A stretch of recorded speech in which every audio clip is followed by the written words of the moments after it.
in Maryland.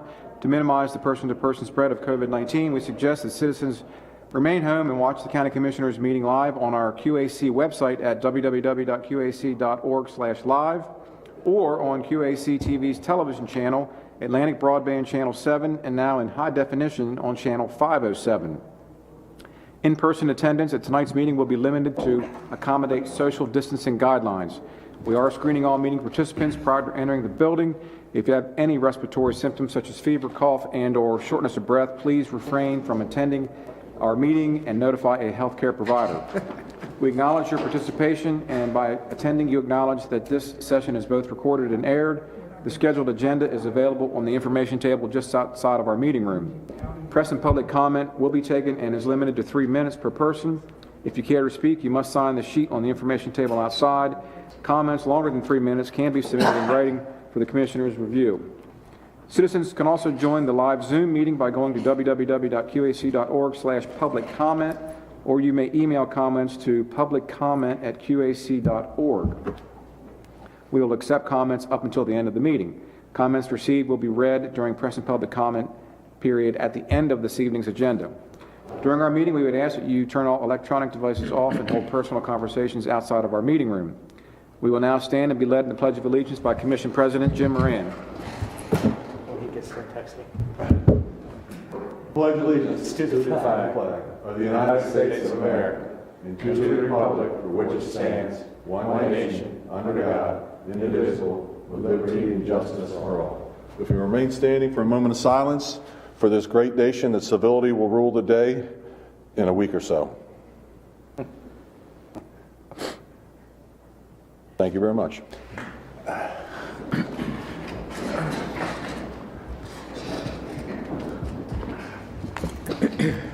All right, Commissioners, we just held a closed session under Section 305B1 to discuss boards and commissions, and we did reach a consensus on our Social Services Board. Could I get a motion on our Social Services Board? So moved. Move to appoint. That was to appoint Janice Salazar and Julia Krebs Markrich. Second. We have a motion and a second. Any discussion? Seeing none, all those in favor signify by saying aye. Aye. Opposed? So moved. All right, thank you, Commissioners. And we also reached consensus on our Legislative Committee representatives this year for MACO. Jack Wilson will continue as our designated representative member, and Chris Corcorino will be our alternate member. Can I get a motion on that, please? It's a mouthful. I make a motion that Commissioner Jack Wilson take the position of MACO representative and Commissioner Chris Corcorino as the alternate. Second. We have a motion and a second. Any discussion? Seeing none, all those in favor signify by saying aye. Aye. Opposed? One absent. Okay. All right. Also mentioned that Commissioner Jack Wilson is an officer this year at MACO, so we want to congratulate him for that position. Okay, that moves us to the approval of today's agenda. Today's agenda for our meeting October 27th and the regular and closed session minutes from your October 13th meeting were distributed electronically for review. Do we have any additions or corrections? If not, can one have a motion to approve? I make a motion to approve as submitted. Second. All in favor? Aye. Aye. Opposed? Thank you. All right, thank you, Commissioners. That brings us to press and public comments, Part 1. Thank you for taking the time to express your views to the County Commissioners during this public comment period. Comments are limited to 3 minutes in length. Comments longer than 3 minutes should be submitted in writing. When you come forward, please speak clearly at the standing microphone, state your name, address, topic of interest. In keeping with the dignity of the office, we ask that all views be expressed in a respectful and civil manner. This commission respects your desire and right to convey your message freely, and we ask as a courtesy to the board and our citizens that you respect the commissioner's request and refrain from naming citizens and name calling when offering any critique. Okay, first one to sign up is Mr. Peter Pappas. If you're out there, come on in.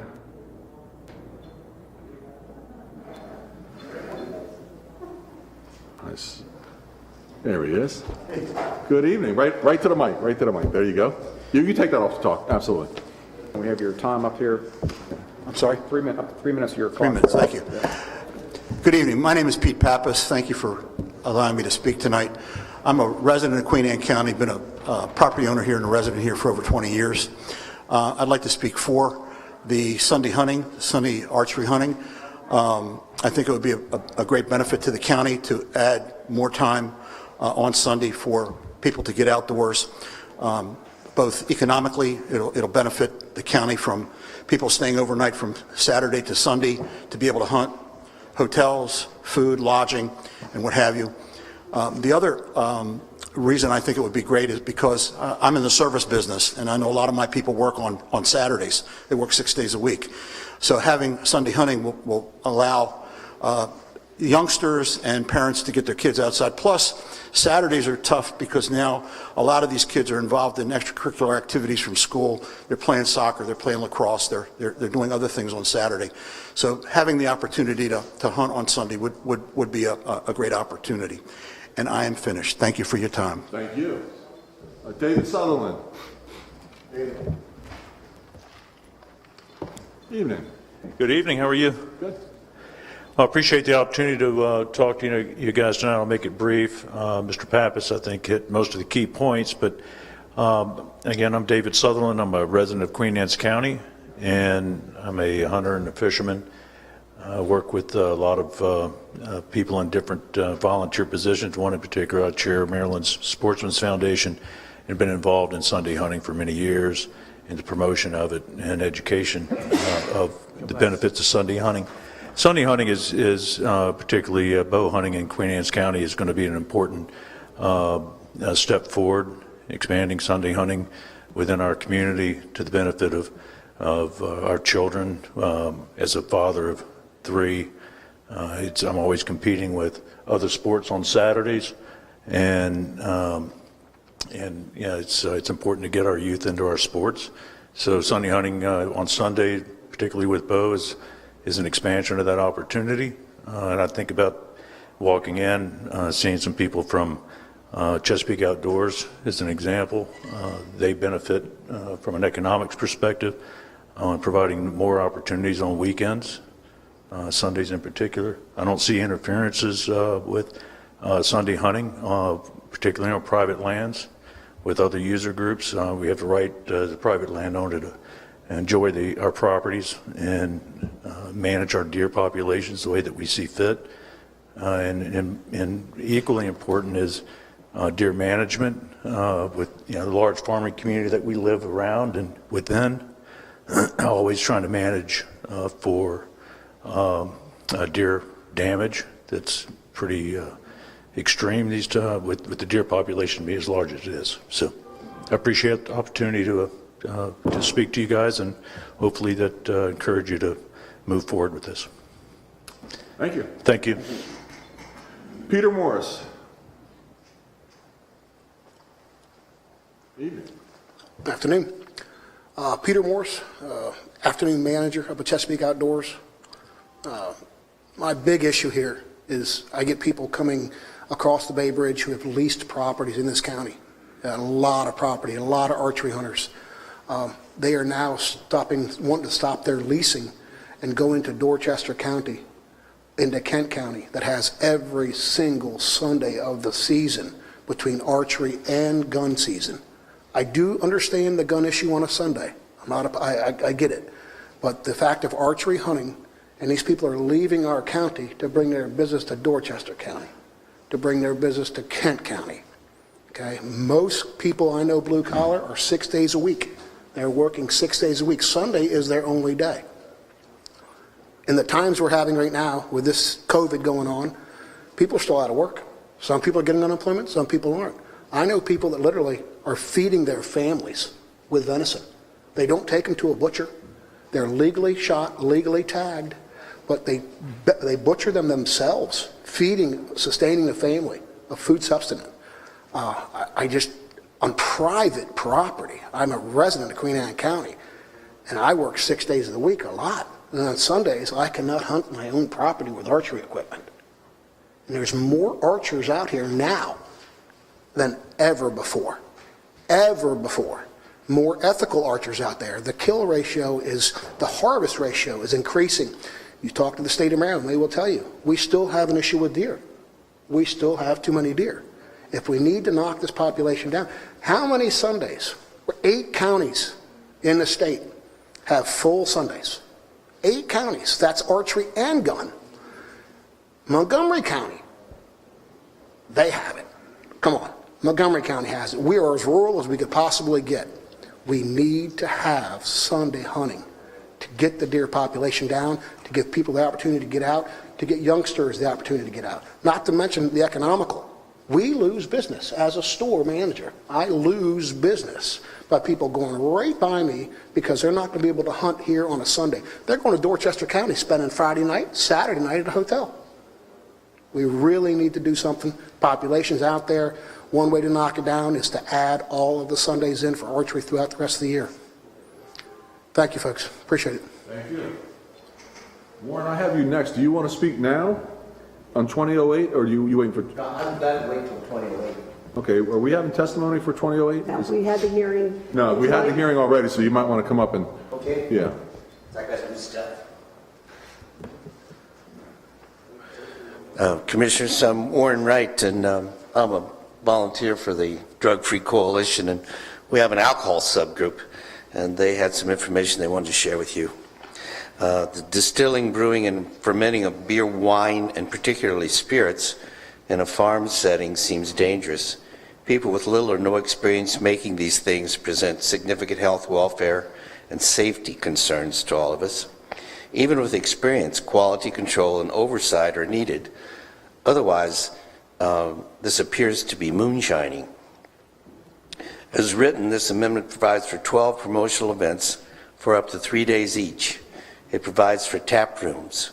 There are additional multi-brewery events where sales by the glass are permitted. This competes with all of our existing retail establishments, restaurants, and taverns. The Class 9 distiller's license is for commercial brewers. We have some in Queen Anne's County. It'll also compete with them. These farms become manufacturers, wholesalers, and retailers, and they will not have the normal regulatory supervision at each tier. Queen Anne's County will have little, if any, regulatory authority. They will operate under a Maryland state license. We strongly recommend that if a farm tap house is open, that it be required to obtain AB Article Division 2 license from our liquor board, which will provide some local regulatory supervision. In Queen Anne's County, 10 acres does not seem like a farm. Lots of people own 10 acres, but they don't farm. But that would be permitted by this ordinance. We suggest a minimum of 100 acres, which is more like a farm, and if this amendment is approved. Also, the text calls for 2 acres to be planted out of 10. That's 20%. We suggest that 20% remain, but the acreage be increased to the 100 acres. The ordinance says very clearly it is for countryside districts, which is us, to be secondary to the primary agricultural use of the property. The proposed suggestions seem to us to follow the intent of 20-08 and protects the health and safety of QA residents. Thank you, Commissioners. Thank you. That's all I had that signed up to speak. Would anybody out there in the hallway like to come in and make any public comments?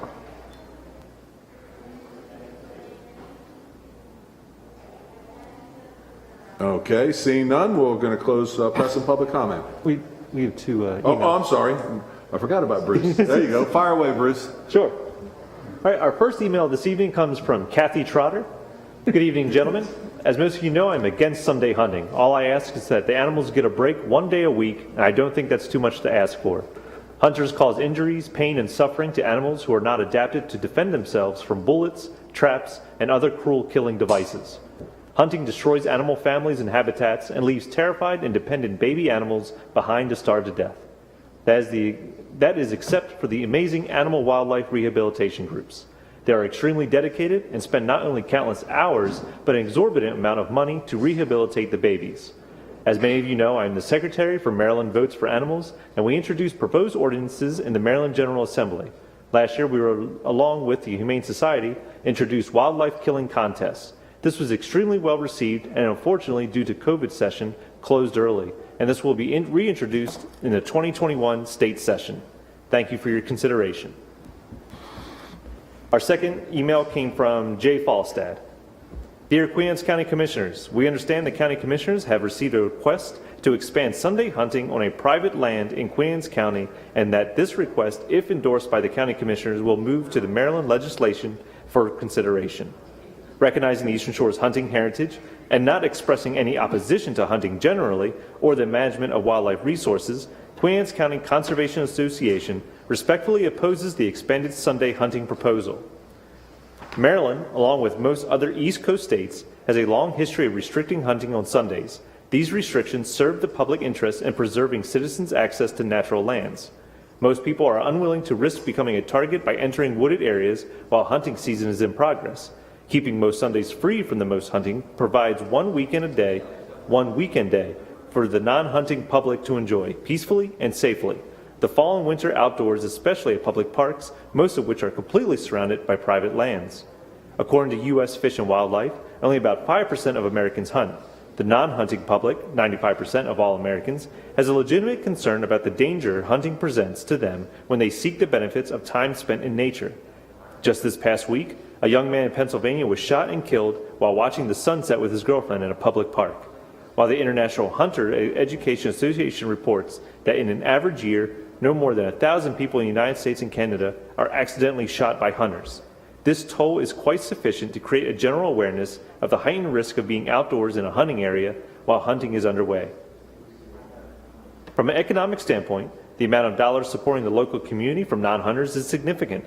Bird watchers, walkers, hikers, horseback riders, mountain bike cyclists, canoeists, and kayakers all enjoy Queen Anne's County's parks and waterways.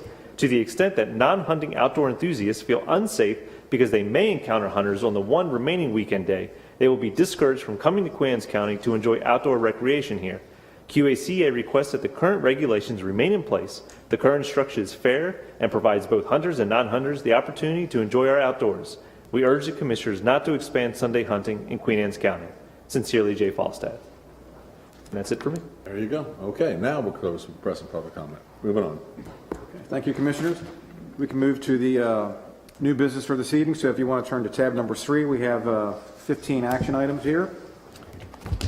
First one is we need the Commissioners to sign this new payroll authorization form for the finance and HR system. So that's just a housekeeping item there. So we get that signed. I move to sign the attached form and... It's just housekeeping. We don't. Oh, it's just a house. We're good. All right, our second item is our legislative requests for the 2021 state legislative session. So we have 3 legislative requests, initiatives for the state delegation proposed for 2021. We have two articles for the liquor board. The first one is section 27-1601. This removes the distance restriction from a place of worship for liquor establishments, which is now 500 feet. Article 27-205, this would reduce the frequency of inspections for liquor licenses from 60 to 180 days, the number of times our liquor inspector has to inspect those premises. And item 3 is Article 10-410 in the Natural Resources article to expand Sunday hunting in Queen Anne's County. All right, let's see. I move to submit the following legislative requests to our state delegation for the 2021 legislative session. Article 27, Section 27-1601, removing distance restrictions from a place of worship for liquor establishments. Article 27, Section 27-205, reducing frequency of inspections for liquor licenses. And Article 10-410, expansion of Sunday hunting. Can I get a second for discussion? Second. All right, so let me, as Administrator Mon just said, the place of worship on the liquor license is basically we have churches that are doing fundraisers. We have firehouses doing fundraisers, but they're within 500 feet of a church or a school, so it's contradictory to what they're actually doing, so we just want to clean that up. The second one is, I think right now we have a mandatory inspection of every 30 days or 60 days, I'm not 100% sure, but... 60 days, 60 days. Excuse me? Every 60 days. 60, thank you. So, you know, our liquor inspectors just, I guess it spread extremely thin, so we want to have that as a mandatory once every 180. Doesn't mean he won't go every 60, but it means that he has to go at least once every 180. And the expansion for Sunday hunting, what that is going to entail, because, you know, everybody's hearing this testimony coming up, or these comments. Sunday hunting is adding only archery. Todd, you have the number of days? Yeah, it would add an additional 10 days to the archery season and 2 additional days to the muzzle loader season. Correct. And it would add the turkey. I think turkey season, add Sundays in turkey season, but it does not include geese or waterfowl. Those are migratory birds. They're regulated by the federal government. So those two would not have additional hunting days added to those. So it's just really, the whitetail, what's the list you have there? So this would apply to deer, turkeys, rabbits, squirrels, and upland birds. Upland birds, right. So no migratory birds. So that's what all that's for. And again, you know, it's for on private property, no public property, private property. So we understand the safety concerns, and those same concerns are Monday through Friday and Saturday already. So it's just another added day. And again, it's we have a large farm population, and it has been asked of me. By a good many hunters that, again, work Monday through Friday, it rains Saturday, you can't go out, or like you said, you have kids and other obligations, and, they just want an opportunity to hunt their land or the land that they lease. So that's where any other comments? Well, I think just to the Sunday hunting, the fact or figure that Mr. Falstead produced, Right. the 95.5, I get that if you Live add in- New York City in there, because Exactly. they're not hunting in New York City, but when you Correct. come here to the eastern shore of Maryland and Queen Anne's County, I would tend to believe that hunter population is a little bit higher percentage here. Right. So that's why, and I think, I really agree. I knew through COVID, a lot of people are working 6 days a week. Right. And that's prime time for hunting season right now for a lot of these guys, and they can't get out. And even sometimes they're working 7 days a week. So And I honestly believe hunters are good stewards of the hunting. So. Well, I think that a lot of the public doesn't even realize already we had, I think it's 10 days or 9 days already that you can hunt Sundays, and this just expands it to the rest of the season. So. Well, as far as I can see, there was quite a lot of confusion in the animal community as to whether it did or didn't cover waterfowl. Correct. So I was going to make a motion that it doesn't, but since it plainly doesn't, I accept that. But to me, still, it's a one of these Understand. divisive babies that I'm not wanting to walk into, so thank you. Not a problem, not a problem. Any other discussion?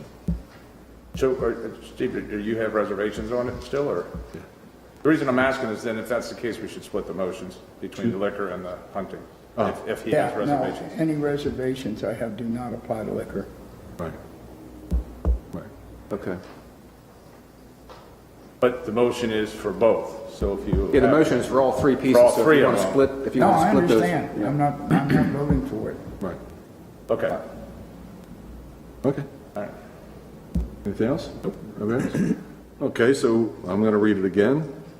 You want to split those into 2 motions, then the liquor? Yeah, we can split it in 2. That's fine. So I'm going to rescind my motion, if you're willing to rescind your second. Yep. Okay, so we're going to make the first motion on move to submit the following legislative request to our state delegation for the 2021 legislative session. Article 27, Section 27-1601, remove distance restriction from a place of worship for liquor establishments. And Article 27, Section 27-205, reducing frequency of inspections for liquor licenses. Second. We have a motion and a second. Any discussion? Seeing none, all those in favor signify by saying aye. Aye. Opposed? So moved. Second motion will be for the following legislative request for the state delegation for 2021 legislative session, Article 10-410, expansion of Sunday hunting. Second. We have a motion and a second. Any further discussion on this one? Seeing none, all those in favor signify by saying aye. Aye. Opposed? 4-1. Thank you very much. Thank you, Commissioners. I'll just mention our man from Annapolis, Mr. Bruce Barriano, is here this evening. He will be over there this year for representing us with these requests. I think it's going to be interesting times over there with the COVID, so I don't know if you have any questions for him while he's here visiting us here in Queen Anne's County tonight. Bruce, you want to come up and just Sure, yeah, come on up, Bruce. give us some inside scoop that hopefully will make Your these. predictions of session this year? Yeah.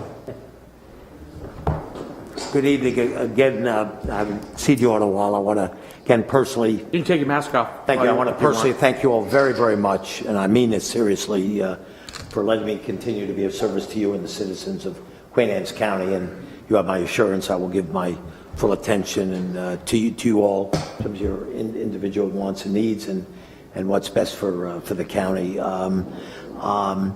The session is going to be extremely difficult. There's a lot that's unknown.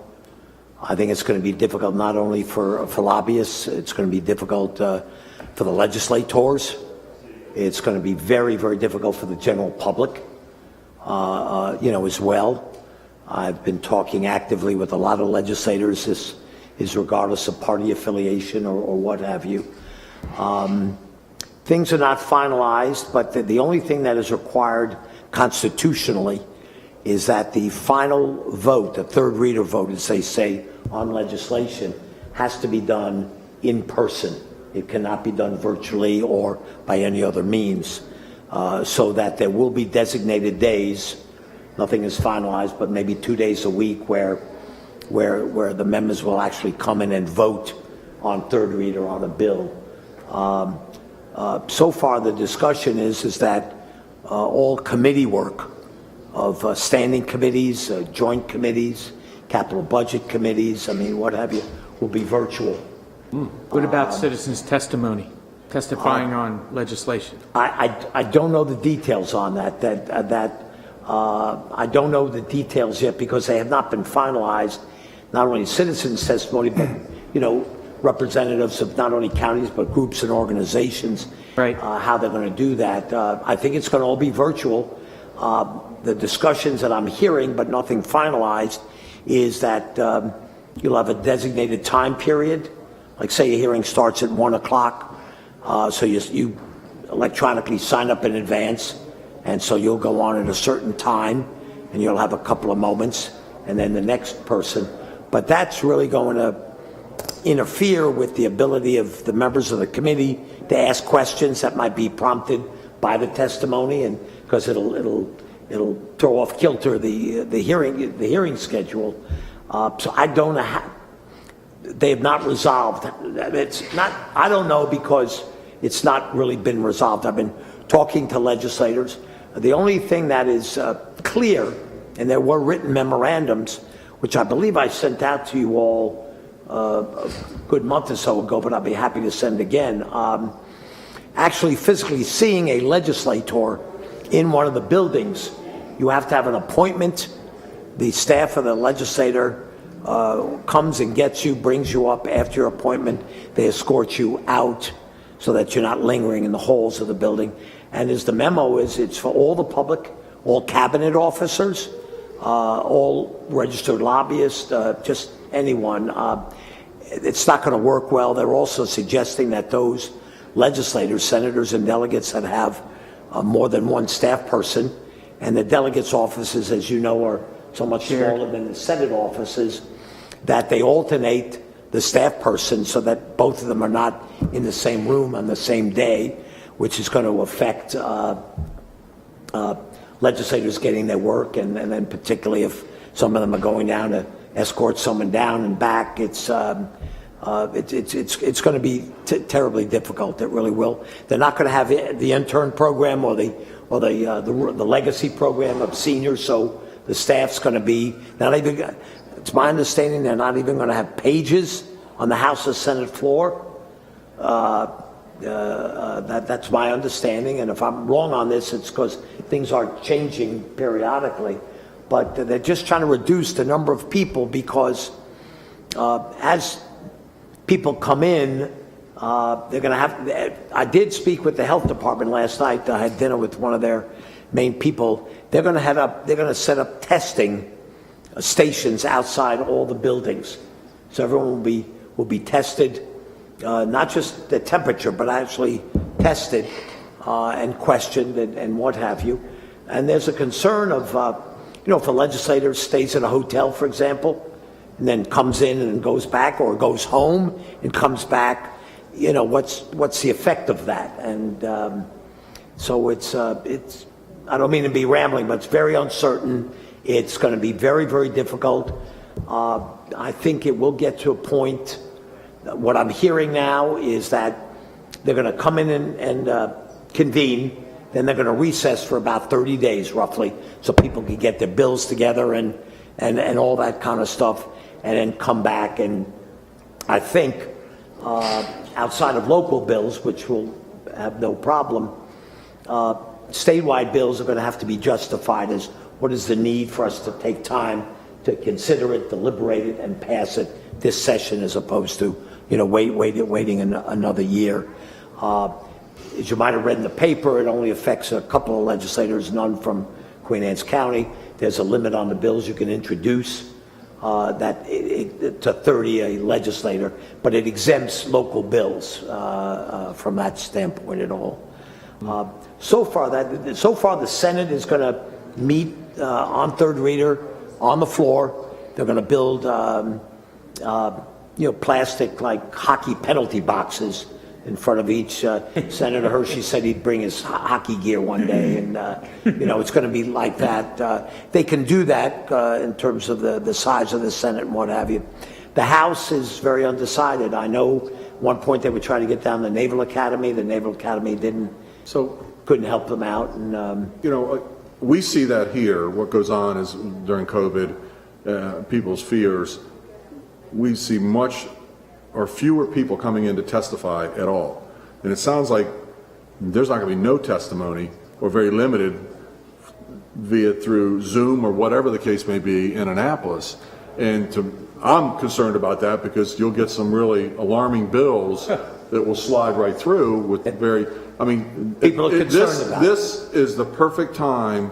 If the state was serious about transparency, this would be the perfect time for them to introduce cameras in both houses and let the public see what goes on in there, versus now they're going to be totally in the dark, and they're limiting the amount of people that are going to go in there to even see what's going on. It's a shame. What they're talking about, and it's in the talking stages, I know, is having the voting sessions of all the committees. You can zoom in and watch it, which has never been done before, right. At all. But there are, and I'm not trying to get into them, there are some very hot, emotional statewide issues. Mm-hmm. They have to pass the budget and the capital budget, which they will do. Mm-hmm. But even that takes a process of the hearings. I know you all are familiar with that. But and extremely respectfully, I think it's going to get to a point where, we're all human beings, and we all are impacted by things, and I think at some point people may just not be happy and be a little irritable. You're going to have your work cut out for you. I mean, yeah, I know. Bruce, I'm going to work, very hard. I'm going to work closely with Lamont Cook on the bonds for the detention center. I've been in touch with him regularly. That's been going very smoothly. I don't see any problem with that stuff, but with all this uncertainty, you got to watch it very, very carefully. And you have my promise. I'll be doing that very, very conscientiously.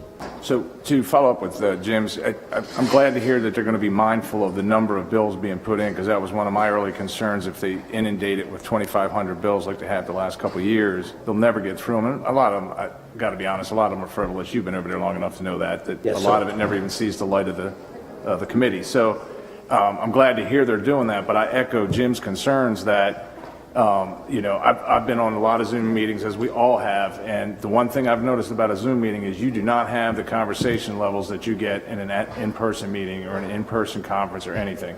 People tend to be busy, whether they're doing their nails. I mean, you really, it's just not, the attentiveness not there. And, some of this stuff that's going to be brought up, and that's going to segue into my question for you in terms of what you've heard, is Kerwin. Obviously, Kerwin is one that is going to be brought to the forefront early, and I'm just wondering if you're hearing any early rumblings.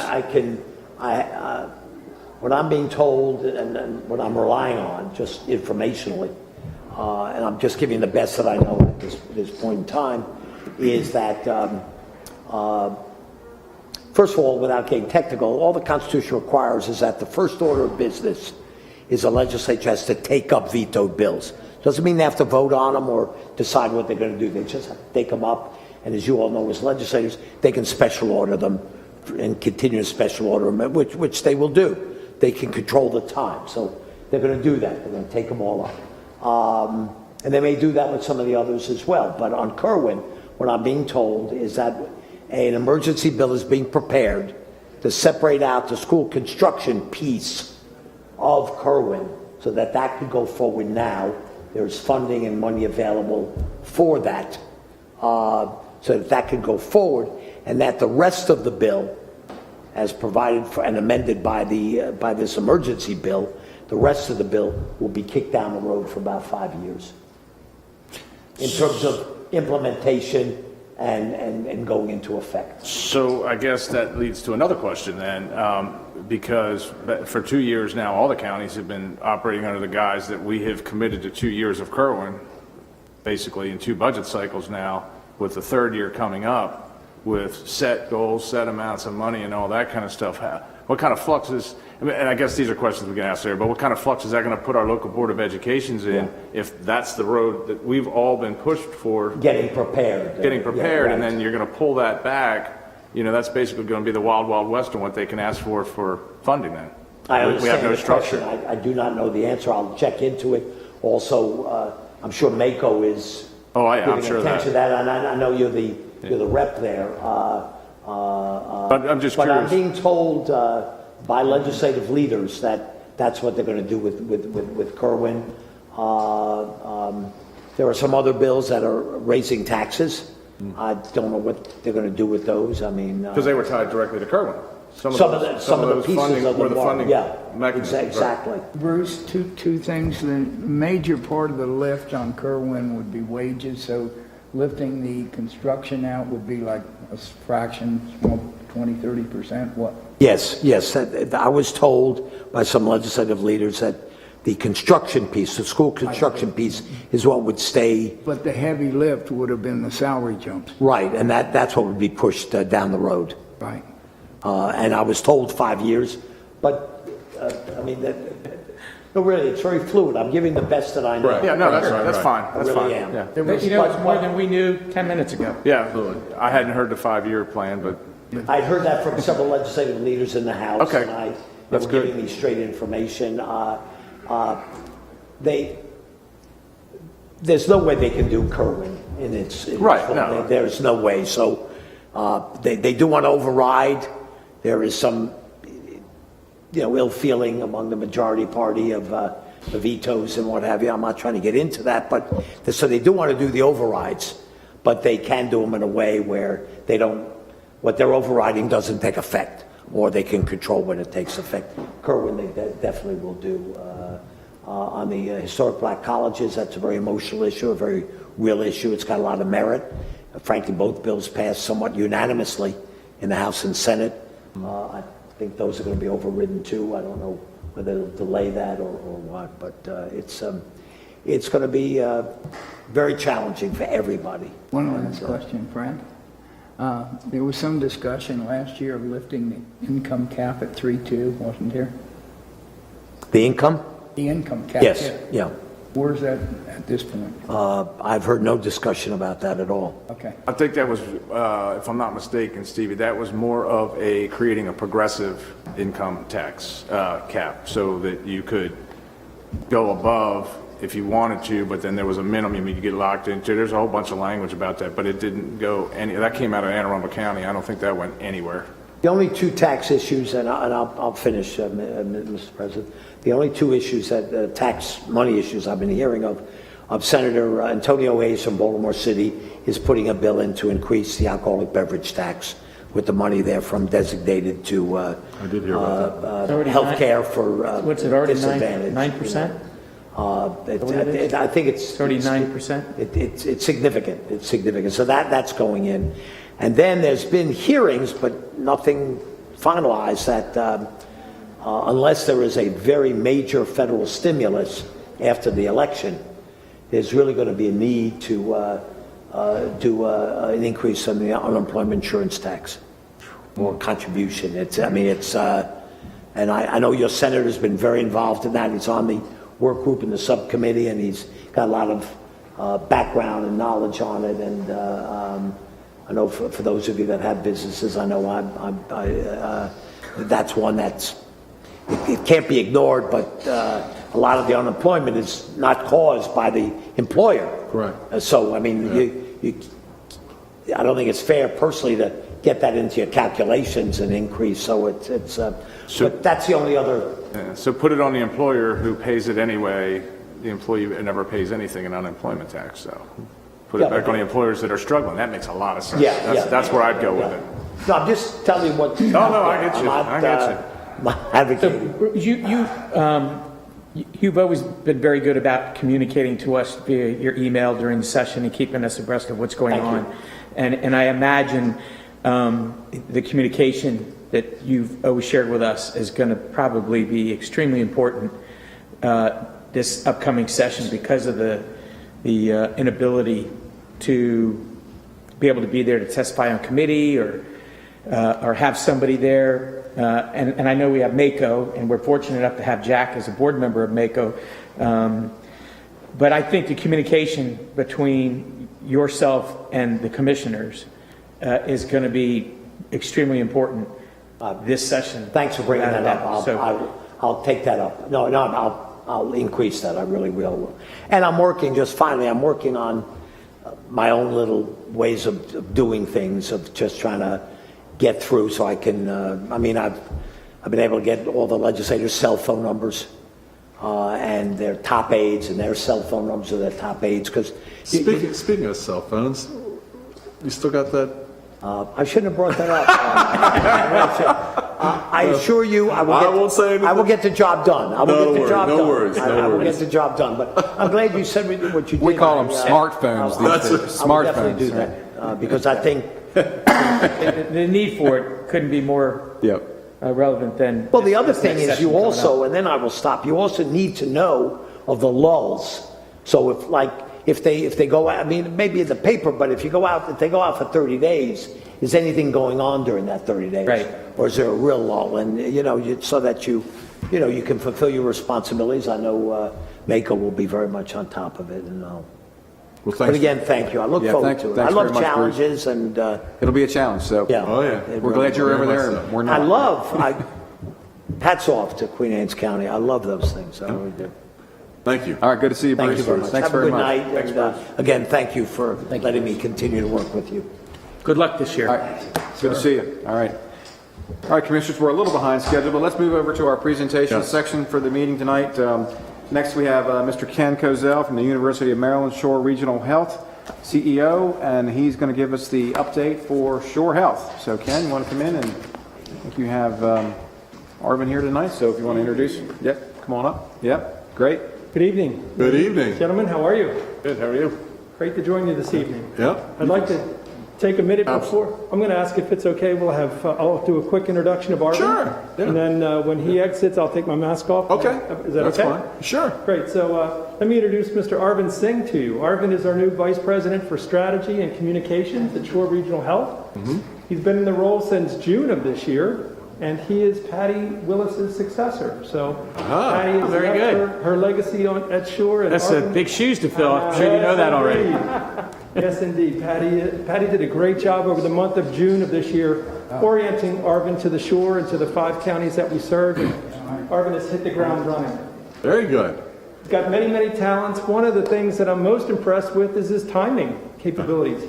He left his former job in Louisiana to come to Maryland, and his timing was perfect because of the half a dozen storms that are rolling through Louisiana this year. So well done. Good timing. We're very, very pleased to have Arvind here. He's an intelligent young man. He knows social media and is very savvy in that arena and is really great at strategy too. So he's going to help us execute on a lot of our plans here at Shore. So very good. I wanted to take a minute to introduce Arvind to you. If you've got any questions, I'm sure he can answer them for you. What's your background? What? Yeah, so I'm actually originally from Indiana. My background's in business. I have an MBA and a master's in public health and a few other accomplishments in terms of my academic record. But professionally, I've been a chief operating officer and have been in healthcare for quite a long time. So Excellent. Very good. Great. it's great meeting you guys, and I look forward to working with you. Welcome aboard. Take care. Thank you. Thanks, Arvind. Thanks for coming, Arvind. Thanks. And he'll stay outside and critique my performance today. Let me know what I could do better. So, okay to take this off now? Yep. Excellent. So, wait a minute, before we start, Yeah, I just got to say congratulations. Everyone here doesn't know, Ken married his best friend last Saturday. Sure did, this past Mindy, Saturday. and I just want to say congratulations to you and many, many years. Thank you. I appreciate that. Saturday was a beautiful day, and the beauty outside and the beauty of the ceremony was not exceeded by my new bride's beauty. She is phenomenal, and just when you find someone that makes you a better person. Wait, is she watching? She's watching. I don't know if she's watching. This is less than a week married. That's the kind of stuff goes on. Give it 2-3 years, it'll be. There you go. Yeah. No, thank you for that, though. I appreciate it. It was a beautiful day, and looking forward to many, many years of happiness with her. Thank you. I appreciate the time, too, and I know you're a little behind schedule, so I'll be quick because we also want to celebrate today with you. And I think what's really neat about today's presentation is that we're now 10 years in to the Emergency Center in Queen Anne's County. It's hard to believe, but it's been 10 years since we've been in operations in the Emergency Center. So I believe we're going to do a proclamation, and everybody in this room knows that you don't have the kind of successes that we've had without great leadership. And we're so blessed to have Dr. Jane Wong as our Chief Medical Director for Queen Anne's Emergency Center. Every time I think I go in the center, Dr. Wong is there as the physician provider there. And we're in great hands with her leadership and her skills. Mary Alice Van Hoy, who is her right hand, and the administrative nursing lead at the Emergency Center, has just been there since the very beginning, and has just done a phenomenal job for us. I can't share with you how important the Emergency Center and the medical office building is to all of Shore Regional Health. And you know what's really cool, too, about the Emergency Center? It's now a model that's starting to be adopted by other parts of the state because they recognize the benefits and successes there. One specifically in Cambridge, which we're working on as we speak. So we're creating a freestanding medical facility there. There's another one in Harford County. There's another one in southern Maryland and on the lower eastern shore that's being put into place. So we've proven the model works. We've got the right providers and the right plan, and it's going to be extended throughout the rest of the state. So I'm very pleased to share our 10-year anniversary with you tonight, and look forward to another dozen, 25, 30 years of future healthcare in Queen Anne's County. Very good. So I'm very pleased. If I could, I'll just segue real quickly to COVID. I know that seems to be, it's a lot on our minds. We spent a lot of our time talking about COVID and preparations.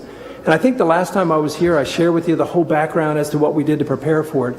And all of that remains true. It's all still about, it's about how much surge planning can you do? Are you prepared for the surge? Do you have the staffing? Do you have the supplies and PPE? And do you have the equipment to manage this pandemic? I'm very pleased to say that since its inception back in March of this year, we have been able to manage COVID on the Midshore region very, very successfully. Fast forward to today, we are only seeing less than 10 patients a day, inpatients, in all three of our hospitals total. So single digits of inpatients in our hospitals. And that's been very recently. That's been over the last couple of months. These are COVID patients? Or COVID positive patients in our hospitals. So we've only seen less than 10 patients a day on average. And how many of the 10 are staying overnight? That's a great question. Most of them are. Most of them have COVID, so they're taking that 3, 5, 7-day treatment in the hospital before they're discharged safely to home. Okay. So the population in the hospital of COVID is what? Today, it's 4 patients. 3 in our Easton facility, 1 in our Chestertown facility. I thought you were getting 10 a day and they were staying. No, that's the average. Overall. Now, you see the point Right, yeah. That'd be 70 in the hospital in a week. No. These are just the average number of inpatients that we've seen per day. I guess we were asking, out of those average of 10 a day, how many of them have to be hospitalized? We are hospitalizing 3 to 4 patients total. A day? Per day. And that's not successive because we've got discharged and new patients coming in. So sometimes we're at 7, sometimes we're at 2. Okay. But on average, we're only seeing about 4. For 3 hospitals? Yeah, for 3 hospitals. Discharging 4 a day, too. Exactly. So the numbers are pretty stable at single digits, though. How many of them are ventilators? That's the great question. That's the other piece. Early on, many were on ventilators Right. and being cared that way. But as the disease has progressed, we've advanced our treatment to the tune of less than 20% 10% are on Is that an ventilators. age-related or a technology question? It's really how we've been able to manage patients that have reduced the need to put patients in our intensive care unit and on ventilator support. So fortunately, we're testing more. We're catching COVID earlier positive, and then being able to treat faster and more effectively to prevent that inpatient unit care and that ventilator care. Now, that's not everybody. We still have a few, 5-10% of the patients are in the ICU, but nowhere near the numbers that we saw originally, and certainly nowhere near numbers that you've heard about throughout the rest of the country. So bottom line is we're managing the disease well. We've got a surge plan in place in the event that we're going to peak again, which if you watch the news, everyone's talking about that next peak coming in the fall. And we believe it's true. We also believe that the flu is going to have some impact on our inpatient population. It always does every single year. So when you compound the flu with COVID, we're going to expect an increased number of patients there to treat. But we're prepared. We're prepared for that inevitability. We've got a surge plan in place. We've tested that plan a number of ways. And we've got the staffing plan to be able to increase that surge as well. PPE and all of the ventilator support that we need, or the equipment that we might need, being part of the University of Maryland medical system has given us increased capacity to manage our patients on the shore. So overall, we're cautiously optimistic that we've gotten through a significant portion of COVID. We anticipate another surge. We're prepared for that surge as best we can be, and we're going to ride it out. So the biggest thing that we're also trying to experience today is the impact on flu. And if I could tell your audience anything, I would ask for some things like, please get your flu shot. Please maintain social distancing. Please continue to wear your mask everywhere and follow the guidelines there. And please wash your hands frequently. Those are things that we can do to reduce flu. We can reduce COVID impact as well on flu, and keep our doors open for our inpatients and for our emergency department patients. So that's the public service announcement for today, and an update on COVID. Any questions about COVID and how we're managing that moving forward? Sure. Given that you do have social distancing and a lot of schools closed, I would imagine that upper respiratory and flus would actually be down, probably. And what effect do you think that has on the primary care guys, on the system? Question one, I'm going to give you a couple of three here. Okay. Just so you've got some queued up. Gotcha. Urgent care on Kent Island, because that would be its business. Where are you with that? So I'll leave that. Okay. So you're absolutely right. We anticipate that because of masking, and hopefully the flu vaccine will be effective this year, as it's been in years past, that may reduce the amount of impact that flu has on our system. So we're hoping that that's the case, as long as people keep adhering to the guidelines. So that may have a positive effect on primary care and on our emergency department and our inpatient department. That remains to be seen, but that's what we're anticipating at this time, is that because of the COVID precautions, we're going to manage the flu a little better this time around. But that remains to be seen. As far as urgent care, and you're absolutely right, Commissioner, what we've got is a plan at this point to consider putting urgent care here in Queen Anne's County, and we're working that plan. But as you can imagine with COVID, one of the uncertainties that has come from COVID in the healthcare world is our financial status as a system. Just like any other business around, we are impacted by the revenues that were generated from COVID. They're much less in the hospital business because less patients went to their primary doctors initially, less tests, less emergency department visits, and certainly less operating room procedures, all for the first several months of COVID. So that had an impact on our finances. And even though there were federal subsidies to offset those losses, we're still very concerned about what the future finances of our healthcare system look like, not just at Shore, but also part of the University of Maryland medical system. So we are continuing to move forward, though, with the plan, but we have to be cautious about the financial implications, because we're going to invest 7 figures in this new urgent care center, and we want to make sure that we understand the financial implications before we dive in deep. Plus, there's a couple of approvals that we have to go through to get the support and the funding to be able to do that. So we're working the plan. Our intent is to continue to work that plan as fast as we can, and I will keep you posted as soon as we know that we've got the green light, when and where and how. So we're going to keep working that plan. Sir. I'm watching. I know you are. I know you are, Commissioner, and it's the right thing. And I think what we all know is it's the right thing to do for the Eastern Shore. We've proven it works. We've got an urgent care center in Denton. We've got an urgent care center in Easton. We see over 45 patients a day in those centers. That supplements primary care, that keeps patients out of our emergency department unnecessarily. So it really does work. We know that. And it's just a matter of dotting the I's and crossing the T's, I think, on this one, just to make sure we understand. Let me ask, so I understand the urgency of the situation. Did the CARES money balance out what you lost on the... It certainly didn't cover all of the revenue associated with what we lost, but it did help. It certainly I helped. mean, obviously 3 cents it helped, but I mean substantially helped. It substantially helped, absolutely. But that funding has pretty much ceased since the end of last fiscal year, the end of June of this year. And we haven't received very much in the form of funding for this year. What's the gossip about what the future stream is going to be? Because this thing is going to go for a long, long time here. I think that's what we're anticipating, Commissioner, is that this is not going to be a January, get a vaccine and be done with it and go back to normal illness. And so we're prepared to ride this out likely through the bulk of calendar year 21. We anticipate that we know that many of the population probably won't take the vaccine even though it becomes available for COVID. So we have to factor all of that into how we're going to care for patients. I certainly take that point, but is this something where we ought to be working with lobbying to continue the hospital? Yeah, I think funding support is critical for hospitals so that they can keep doors open. And I take your point, and we're here to help you in that regard. Absolutely. You know, I think the state is fortunate, though, with our reimbursement model that the HSCRC and the Maryland Healthcare Commission are put into place to help us weather storms like this pretty well without needing to close hospitals. And they've given us the tools to transition our systems into freestanding medical facilities or emergency centers so that we can be more cost effective but still provide the care that's necessary in the community. So I think all of this is working well together, and we should be able to weather this storm with our commissions, with our agencies, and with our healthcare system the way it is in Maryland. one more question for Yes, sir. you, sir. The observation beds? Yes, sir. You're checking off everything on my list. We're in sync today. So the observation beds, those beds are designed to keep our patients in Queen Anne's County if they need observation care, instead of putting them in an ambulance and taking them to Easton for overnight care and then 8 times out of 10 being discharged back to Queen Anne's County. We are continuing to care for observation patients in our emergency center. Now, there are some criteria that we have to follow to make sure it's the right type of observation patient, and we've got a room available. We don't want to fill our patients' beds with observation patients and not be able to see our emergency patients because they're in there for 24 hours.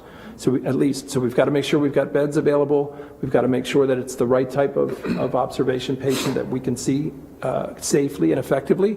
But we're seeing those patients, we're treating those patients and discharging them from our Queen Anne's Emergency You're Center. saying from a definitional point of view, at this point, we now do have observation beds. We are still what I would call still quote unquote in a pilot study.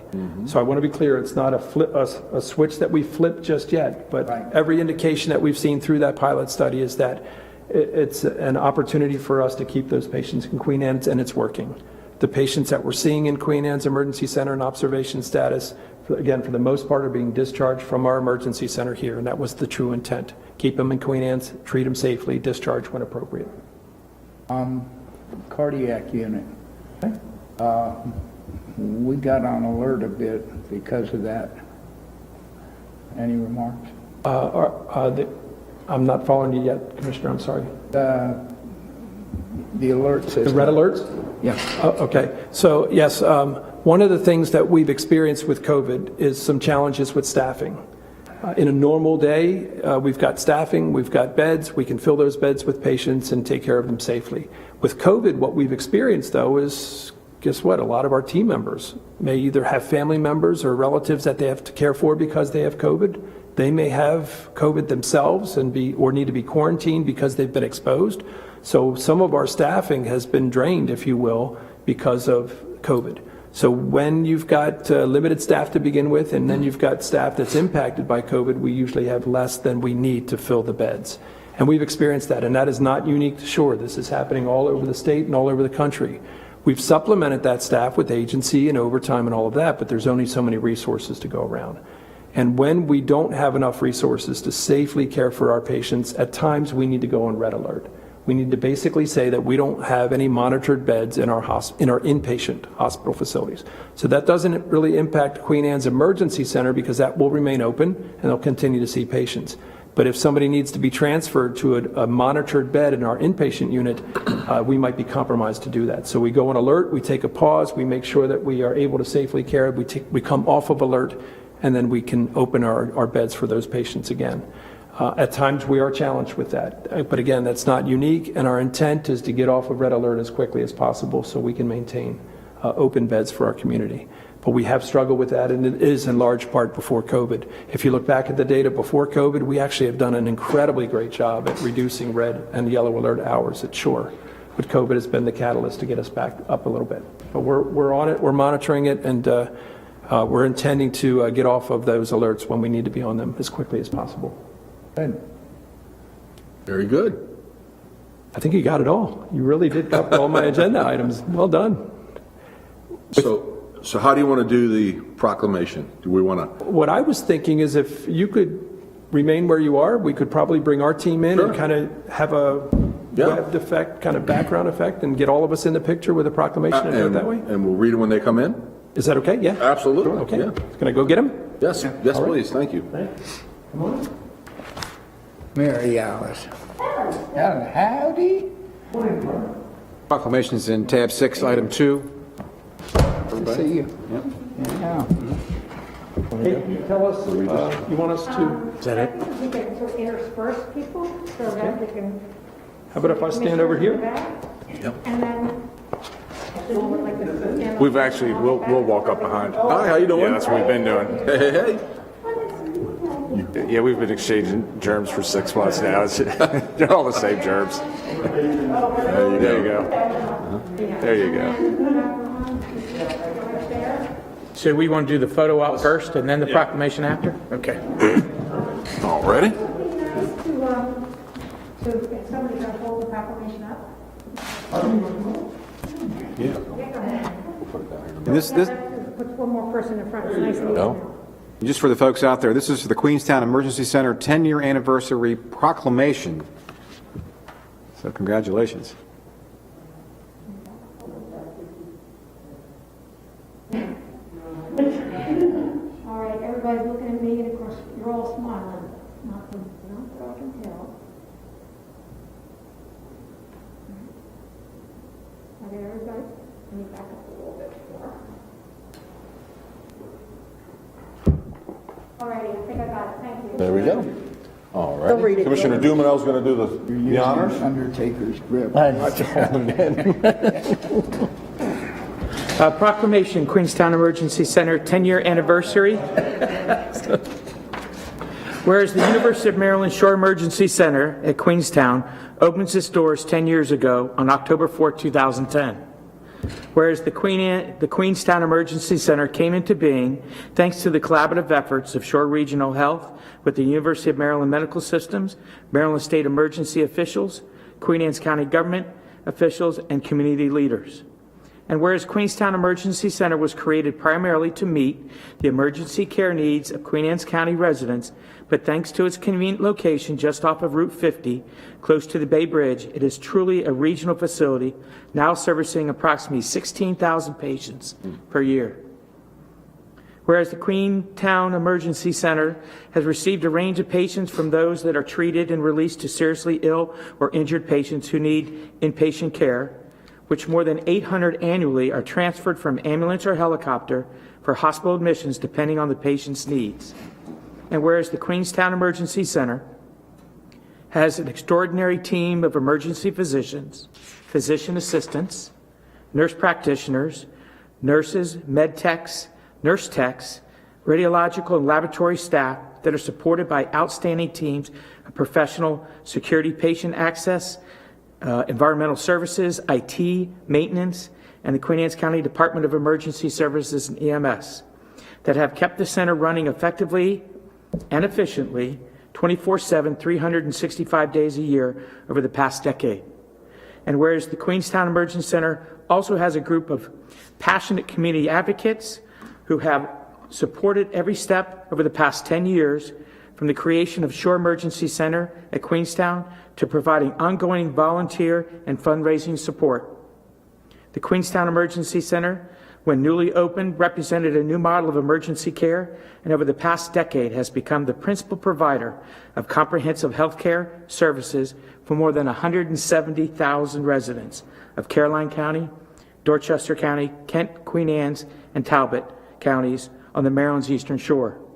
Now therefore be it resolved that we, the Board of Commissioners of Queen Anne's County, declare October 4th, 2020 to be the University of Maryland Shore Emergency Center at Queenstown Day in Queen Anne's County, and recognize more than 2,200 employees, medical staff, board members, and volunteers whose diligence and professionalism that have kept the organization mission of creating healthier communities together. Signed by the 5 county commissioners. Very nice. Yes, thank you.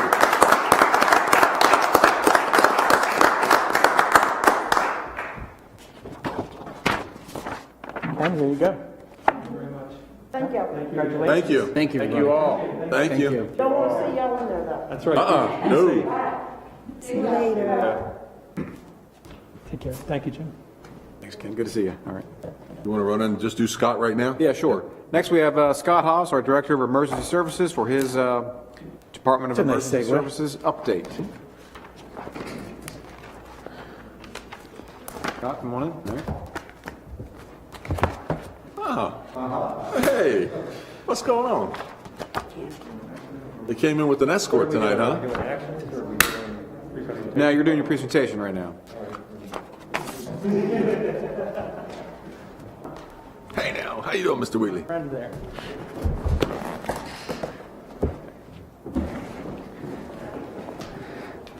So, Commissioners, we have an extremely brief update to give you. Okay. I have 2 division chiefs that wanted to personally give their updates because they're very proud of what their divisions are doing right now. So I'm going to turn the floor over to Mr. Scott Wheatley.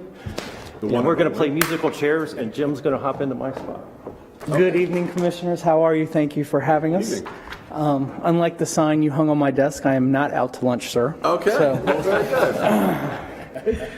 I want to thank you all before I get into this. As you know, since about March 12th, the professional paramedics and EMTs, as well as our combination volunteer support services, has had a challenge. We're not able to work from home. We're not able to telework. We still have to answer the calls. And you guys have given us great support. We have our PPE. We're wearing PPE every day. I chuckle when I hear people say the masks are too hot on us, because until you've worn everything with a gown for hours and hours, you don't appreciate it. So thank you for your continued support for our department. You have your third quarter statistics. Everything started bumping back up to about normal realm. You know, the second quarter fell off. Just as Mr. Kozel talked about, COVID did affect that. People were scared to go to the hospital. We also saw some other bad outcomes because of that. People wouldn't seek care soon enough, and our critical cares, as you were pointed out, continued during second and third quarter. Our staff performed 5,075 procedures in the third quarter of 2020 and gave 2,183 medications, and did a heck of a good job with everything that was happening. I was proud to announce to you that for the third year in a row, we exceeded and achieved Mission Lifeline Gold, which is prompt recognition of heart attacks, prompt transmission of those heart attacks to hospitals, and getting those patients to the hospitals as quickly as possible to get that tertiary care. And the goal of that was to reduce morbidity or mortality, and we succeeded in that again. And I hope next year, I'm coming back to tell you we're getting it again. We are continuing doing quality improvement with our QA group and our training group to achieve that, and to just continue giving outstanding care to the citizens and visitors of Queen Anne's County. We took delivery of the 2 CARES ambulances. Thank you, Commissioner Moran. I want you to know that they were fully loaded. 2 brand new Zolex monitors to go with that. You know, our cardiac equipment is very expensive, but this is one less cost, hopefully, as far as the cardiac monitor part, not the AEDs, that we're now looking at the taxpayers. We're being good stewards of the money. The stretchers, they have been out. They have been started to do the mobile testing with the COVID testing, and what we anticipate is this going to ramp up once the immunizations come available, as well as influenza. I'm very proud of these units. The work group worked very hard to get this in a quick time. As you know, we were on a very tight time schedule, and the group did an excellent job to do that. With our community outreach, we've been restricted, obviously, with COVID, so we've been doing the best we can. We're going to pump out some more videos. We've done another education on the Gold Award, and hopefully with Queen Anne's Television's assistance in the near future, as well as Commissioner Wilson, we're going to be pumping out the cardiac video to replace the old video and to update a new trauma video on Stop the Bleed. We figure if we can keep getting these videos out, it's one way we can educate the public without the risk of the COVID dilemma that we're facing each day. So we're going to keep doing what we're doing with that, and we're going to keep that know us before you need us approach to the community. We want the public to know us before we show up at their door for an emergency. And finally, what's coming?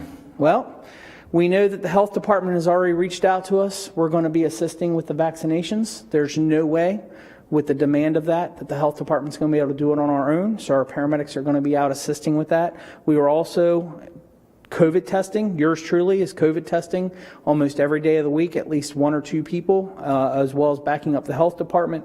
We will continue to do that, and I promise you that our professionals will keep doing their job with good hearts and serving the public with the best interest and the best assistance to the public of Queen Anne's County. And we're going to start working on our budget when that comes our way. We know it's going to be a challenge for all of us, but we're going to be good fiscal stewards of that. And at that time, I'm going to start to back off because Jim is going to get the reins, and I'll answer any questions that you may have. I'm ready. You're good. Okay. Thank you very much, sir. So I know we're... Yeah, let me ask you before you go, one quick... He felt bad for you. Yes, sir. Just to clarify, the sort of worn monitors, cardiac monitors that were on the ambulances that were going to get replaced, are they done or not? They are. They are. They came with the delivery of the new ambulances. They're brand new Zoexes. We're already approaching our 10th year with Zoex, which is amazing that it's been 10 years since our first purchase. So after 10 years, you got to start at replacing them, and we were able to get 2 of those with this. So, is there anything you need? We're coming back soon with AEDs requests just to finish the AEDs, which is an ongoing project, but that's a little bit. Thank you. Sir, so I know you're running behind, so I will try to be as quick as possible. So right now, we have 3 big projects going on, 2 of which DS is the sponsor of. One of them is the Tyler Technologies, and the other is the AT&T. So with Tyler, for the last year, we've had an RFP on the streets, and we've been grading it, and we kind of got a little bit backwards here, but and shortly we'll be coming before you to ask for some money to purchase a new CAD system. This new CAD system will replace a 20-year-old system that is well antiquated and extremely out of date with modern technology. It's going to take on a public safety approach, so we'll have fire, EMS, the Office of the Sheriff, Centerville Police Department, and the detention center able to link in with interfaces so that we can exchange information. So as the Sheriff or the Centerville PD should arrest somebody, once they start the information, it goes right on over to the jail and they can pick it up and finish up instead of duplicating efforts and wasting a lot of time. It also comes with a very nice mobile platform, so our fire and EMS will have mapping. We'll be able to see the information as soon as the 911 center is typing it in. They'll be getting the information on the mobile data terminals. Everything is on an Apple iOS or Android Windows server, so we're making sure that we're sticking with the modern technology. Like I said, that'll be coming up with in just a little bit. The other is next generation 911. You've heard us talk about this for a little bit. Queen Anne's took the lead on this. I thought the director was going to kill me a year ago when I decided to stand to the plate and say Queen Anne's would take the initiative and we would take the lead on this. But a year later, Queen Anne's and ESCA has published an RFP. We have given our letter of intent to award to AT&T. All 9 counties have agreed to come on board with this, from Cecil all the way down to Worcester. You will have us going before the numbers board in 2 days to ask for the funding for this at about $1.5 million.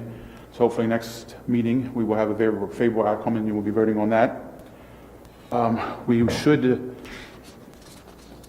here's our letter of intent, and then special construction. So everything will be covered within special construction. The blue line and the red line is from Maryland Broadband to put in fiber so that we have dual diversity. So it's going to be a Verizon and Maryland Broadband AT&T joint venture. I can't say too much more since we haven't signed a contract, but that's as much as I can get right now. But if you need some more information, we can talk privately until the contract's signed because of the NDAs. And then the third project is it's a DPW project, but it's one that affects DES, and that is having the HVA system and a complete overhaul of the 911 center. If you notice the picture on the left, the kind of center, that was the old support garage, which is right off to the left of the building as you come into the campus. That's what it was back in July, and as of September 15th, it is a fully functional, fully operational 911 center. We didn't lose any positions or any capabilities, and I have to give a special thanks to Paul Kirst and his team. They did a wonderful job. When we first talked about it, we kind of had envisioned, and what he turned over to us is incredible. It's extremely nice building. The dispatchers are very happy, and we're very pleased with it. I do want to go back to this one just for 1 second, if you give me just there's a couple of people I want to thank on this one. Mr. Jeff Frank from the Treasury's office. He worked very hard with us representing Queen Anne's County, and as the lead procurement, since we were the lead, everything went through our procurement office, and he was instrumental in that. Also want to thank Mr. Pat Thomas for the contracts, going back and forth to make sure that we have the language exactly right. I believe we have the master contract just about ready to go. There's one more thing that the numbers board has asked us to put in, and see, I think that is pretty much it on the thanks. I just want to make sure I don't miss anybody. And on this one, I want to thank our IT team and DS, which is Chief Lopez, Patrick Dillon, Christine. I can never remember her last name, and I apologize, Christine. And Jason Smith from IT. They worked very hard, and Tony Clare, on running fiber out here, getting everything from the radio system out so that we can stay fully functional. We never lost capabilities at any time. We never had to shoot anything to another county. We stayed fully functional 24/7 during the week. And last, what's up next? So as I said, we want to secure the contract with AT&T for next-gen services. It's a 5-year contract with an option of 5 years to renew. This is 100% paid by now it's called the Maryland 911 Board, which was formerly the Emergency Number Systems Board. We currently have the new HVAC system going in, and we're going to start with FY22 budget. This year it was cut, but we're going to try again with all the increased revenue fees that we're seeing, and with the Maryland Numbers Board and Mission Critical Staffing Study, we're slightly understaffed, and we would like to work on getting our staffing up to meet their standards. And then we're going to continue to strive and provide the best customer service that we can with the ever-changing needs of COVID and everything else that's going on in the county and the growing population. And we're open for questions. No. Except for Mr. Wilson. Got any questions? For once, no. Really? Oh, wow. Okay. We'll be back with two We'll stay here. Just stay there. While these guys are here, if you want, we have two we're gonna action go- items since you're all here and they have a few folks here. Let's hit those 2 items. Commissioners, if you want to go to tab 3. Yep, Back number to tab 9. 3. First, we have number 9, tab 3 on page 44. We have the International Academy of Emergency Dispatch, Quality Assurance and Improvement. Can I get a motion on that? This is for some services here for quality assurance. Tab 3, item 9, page 44. I move to authorize Director of the Department of Emergency Services to execute a contract with International Academies of Emergency Dispatch to provide 911 call review and quality assurance totaling $70,200 for 1 year. Second. We have a motion and a second. Is there any discussion? So I guess I'm going to ask that question. Why? Why do we need this? So, for one, by COMAR regulations, Title 12, we're Really? required to have a quality assurance program. We currently meet the COMAR Title 12, and we do have a quality assurance program. What this will do is, what we're doing basically on a daily is pulling a supervisor out of the dispatch room and putting them into a private room, and they put a headset on and they listen to calls and do quality assurance on calls instead of supervising the staff on the floor and assisting with calls. So what this will do, we'll put our quality assurance program and our quality improvement program under the contractor who we actually contract to do our 3 disciplines within the dispatch room, and that'll put the supervisor back into the room supervising the call volume and actually answering 911 and dispatch. Oh, okay. Any other discussion? All right. Seeing none, we're moving to authorize the Director of the Department of Emergency Services to execute a contract with the International Academies of Emergency Dispatch to provide a 911 call review and quality assurance totaling $70,200 for 1 year. All those in favor signify by saying aye. Aye. Opposed? So moved. All right, thank you, Commissioners. And then item number 10 is the computer-aided dispatch records management system and mobility public safety solution replacement of our CAD system. This is an RFP that was submitted and reviewed by a committee headed up by DES, and we have a few members of the committee here. And this is for the new CAD system hardware. The bid came in $1.398824 million to replace our system out there. So can I get a motion on that? I move to authorize the Director of Department of Emergency Services to execute a 5-year contract with Tyler Technologies to provide software, hardware, and support for new CAD, RMS, and mobility public safety solution in the amount of $1,398,824. Second. We have a motion and a second. Any discussion on this item? Seeing none, all those in favor signify by saying aye. Aye. Opposed? So moved. Thank you very much. Thank you, Commissioners. Yep. Have a great evening. Thank you very much. Good to see you, as always. All right. Okay, since we're totally off script, do you want to go ahead and do legislation right now, since we have our new Director of Planning and Zoning here? I think she may be presenting a few items here. So if you want to go to, that would be tab 7. First up, we have an amendment to County Ordinance number 20-08, and this was to. You know, I think before you want to have a little explanation on this amendment and Amy, the why don't you come on legislation? up and Yep. We had a hearing on this. Yeah, we've had discussions about this, ordinance 20-08, and I guess we're going to open it up to all the guys here to basically ask what their concerns are. But first, I think if you can try and explain what this ordinance does, why we're doing this, and some of the parameters of it. Sure. So this ordinance is specific to all of the agritourism, not all of the agritourism, but alcohol-related agritourism industry in the county. And what we did was we studied, well, first of all, we started with our code, because we have to be consistent with our own code and our own comprehensive plan. We compared our provisions, our standing provisions, to all of the jurisdictions in the state. And where we landed, with some guidance from the Maryland Department of Agriculture's Governor's Intergovernmental Committee on Agriculture's subcommittee that studied agritourism, they created a model definition of agritourism, and they created parameters for a model ordinance. So we looked at that too. So what we ended up doing was folding our standing provisions in the code. We currently have two definitions, I should say, in the code that fall under the definition of agriculture.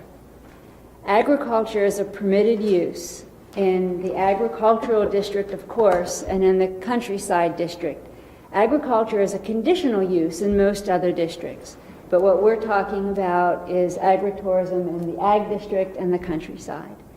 What we have right now is a definition of farm brewery and a definition of winery. What we don't have is anything in our code that identifies provisions for a distillery. So currently, as agriculture, by definition, a winery and a farm brewery are permitted uses and could be subject to site plan review depending upon the size of the operation, the floor area of the affiliated structures, or their location along Route 50.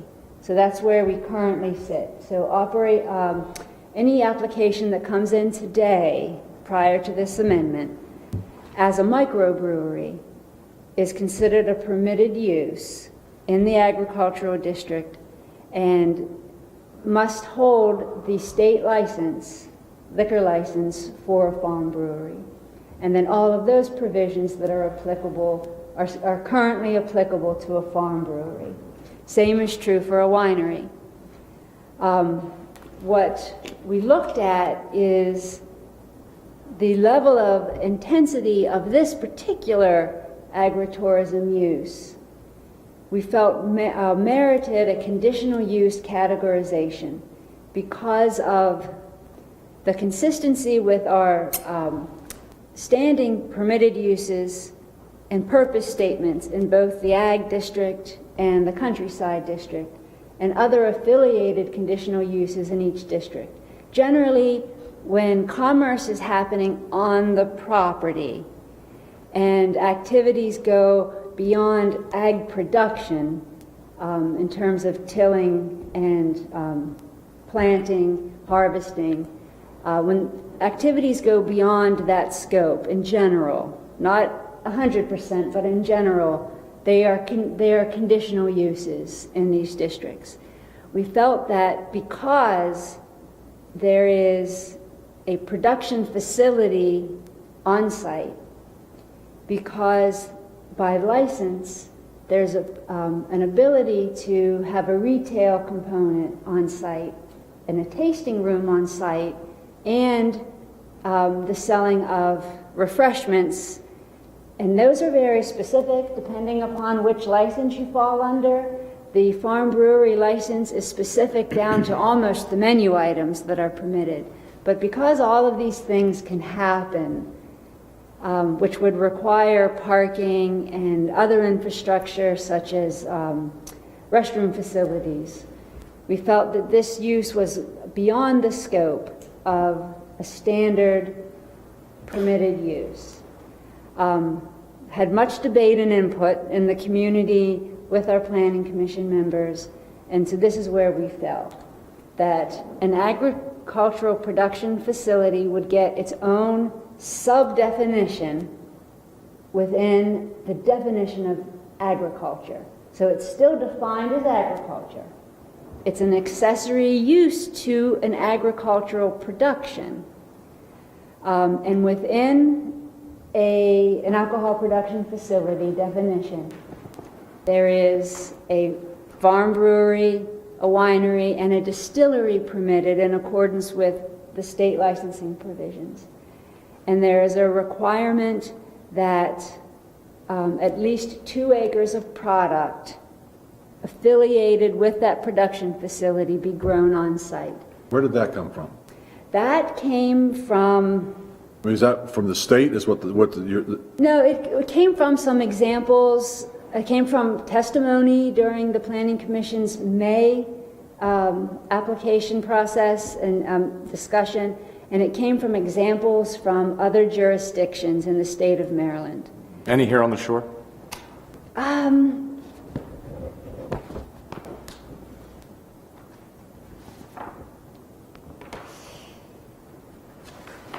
Probably not, but there are limitations on the shore. But the 2 acres, I think the 2 acres specifically came from,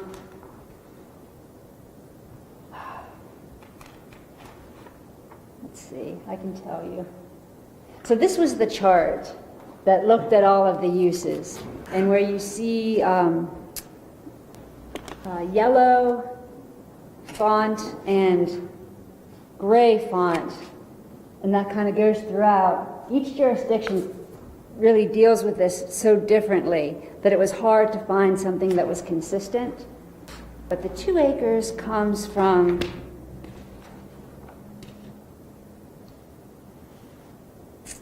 That's fine. Montgomery. I'm just more Somerset. curious. I thought it was Somerset, and it's not. Here it is.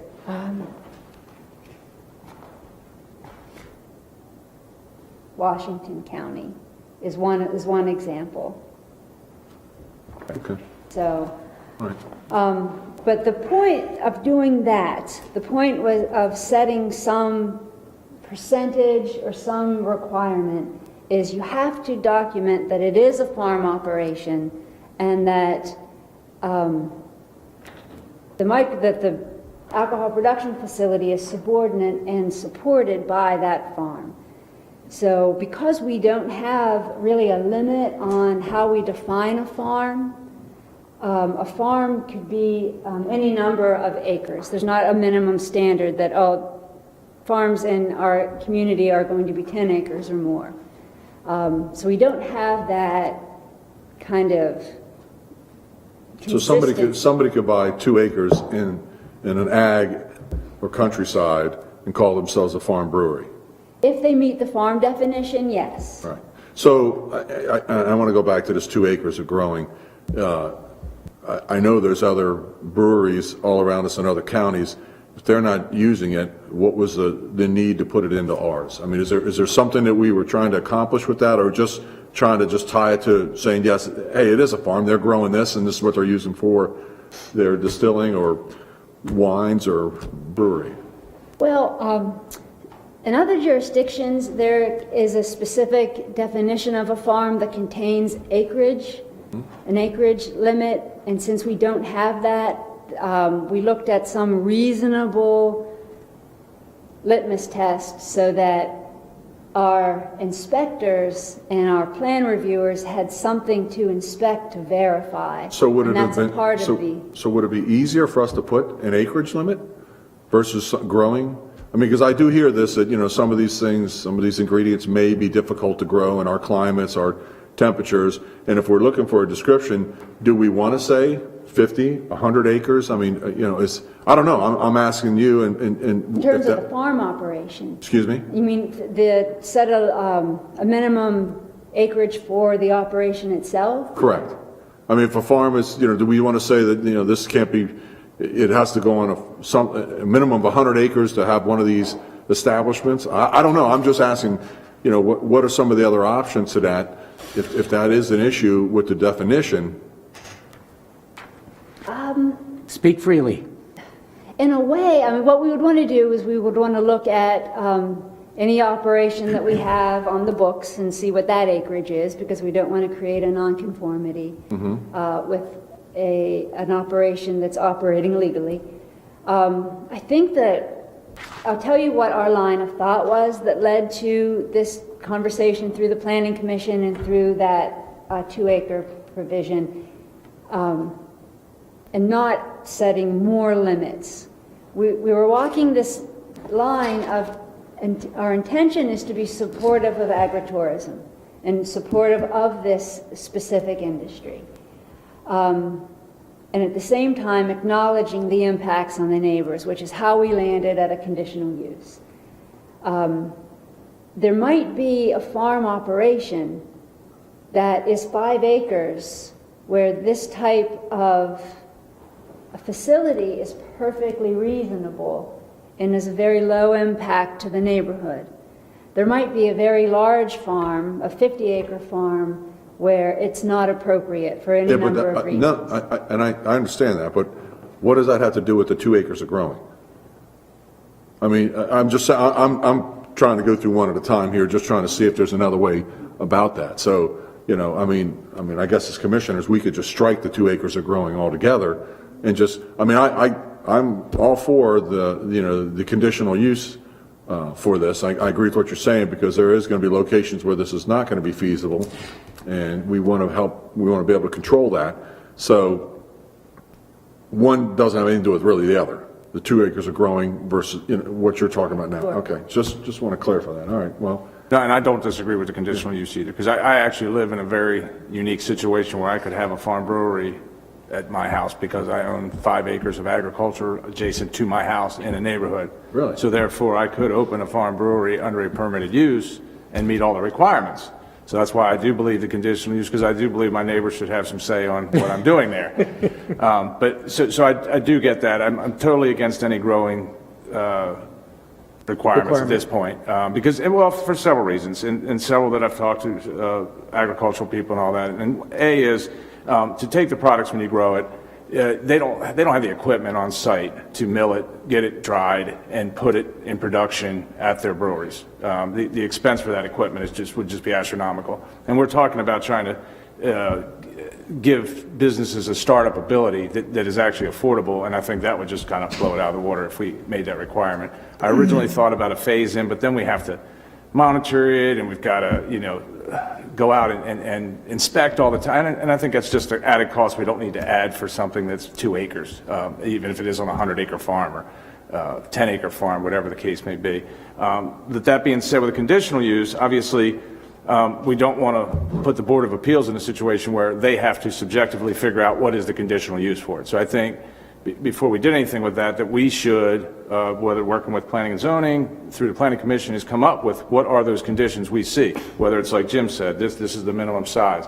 But to put that out there so that whatever we put out there is clear cut, it's not subjective, we're not leaving loopholes there, we're in no rush to get this thing through right now, so it's something I think we should work on and make right before we, put it out to the public and make it the law. I mean, and I don't think we should be more restrictive than the neighboring counties is the other point. I mean, we have a distillery up in Kent County that's doing very well. It actually basically helped downtown Chestertown survive through COVID. It's, in the last year and a half, it's done quite well. So I just don't want to see us prohibit that function here. So go ahead and explain a little bit about conditional use and what would, if there are any parameters in it, that would, help the Board of Appeals in that. Okay, and that's what I was explaining, was that we, in our attempt to be supportive of the industry, we did not include additional specific conditional use provisions for this use.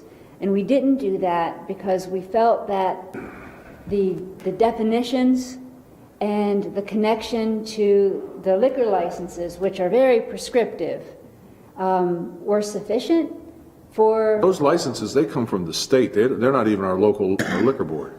They're not, but the applicant has to hold that license, and those provisions are outlined in terms of and we have to be cognizant of that, because we, in effect, when we're permitting it, are going to have to monitor those promotional events, that tasting room.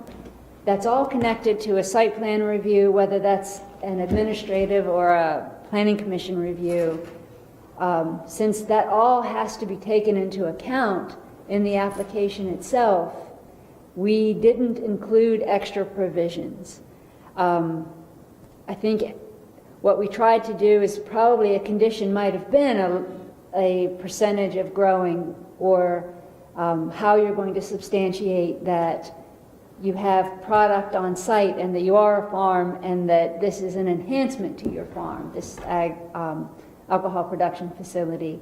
So we grappled with that and decided to put it in the defining provisions. So we thought through definition and through licensing that we would be de facto creating specific conditions for this use. Okay, well, I guess for me personally, I'm a little cloudy on, and what Jack just said is, okay, this is a conditional use, so it goes in front of the Board of Appeals, and what are they going to, who talks the best, who screams the loudest? I guess there should be something in there to regulate how many of these we have and how, where we want them, where we don't want them. And I understand what you're saying with the zoning issue, but I mean, if it's going to be a conditional use, there should be something in there. And I don't know what that state license requires. I don't know what it says. So. Well, and it's a couple points to take into account, and that is there are many conditional uses that are specified that do not have specific conditions. So there are any number of conditional uses. Right, but so going back.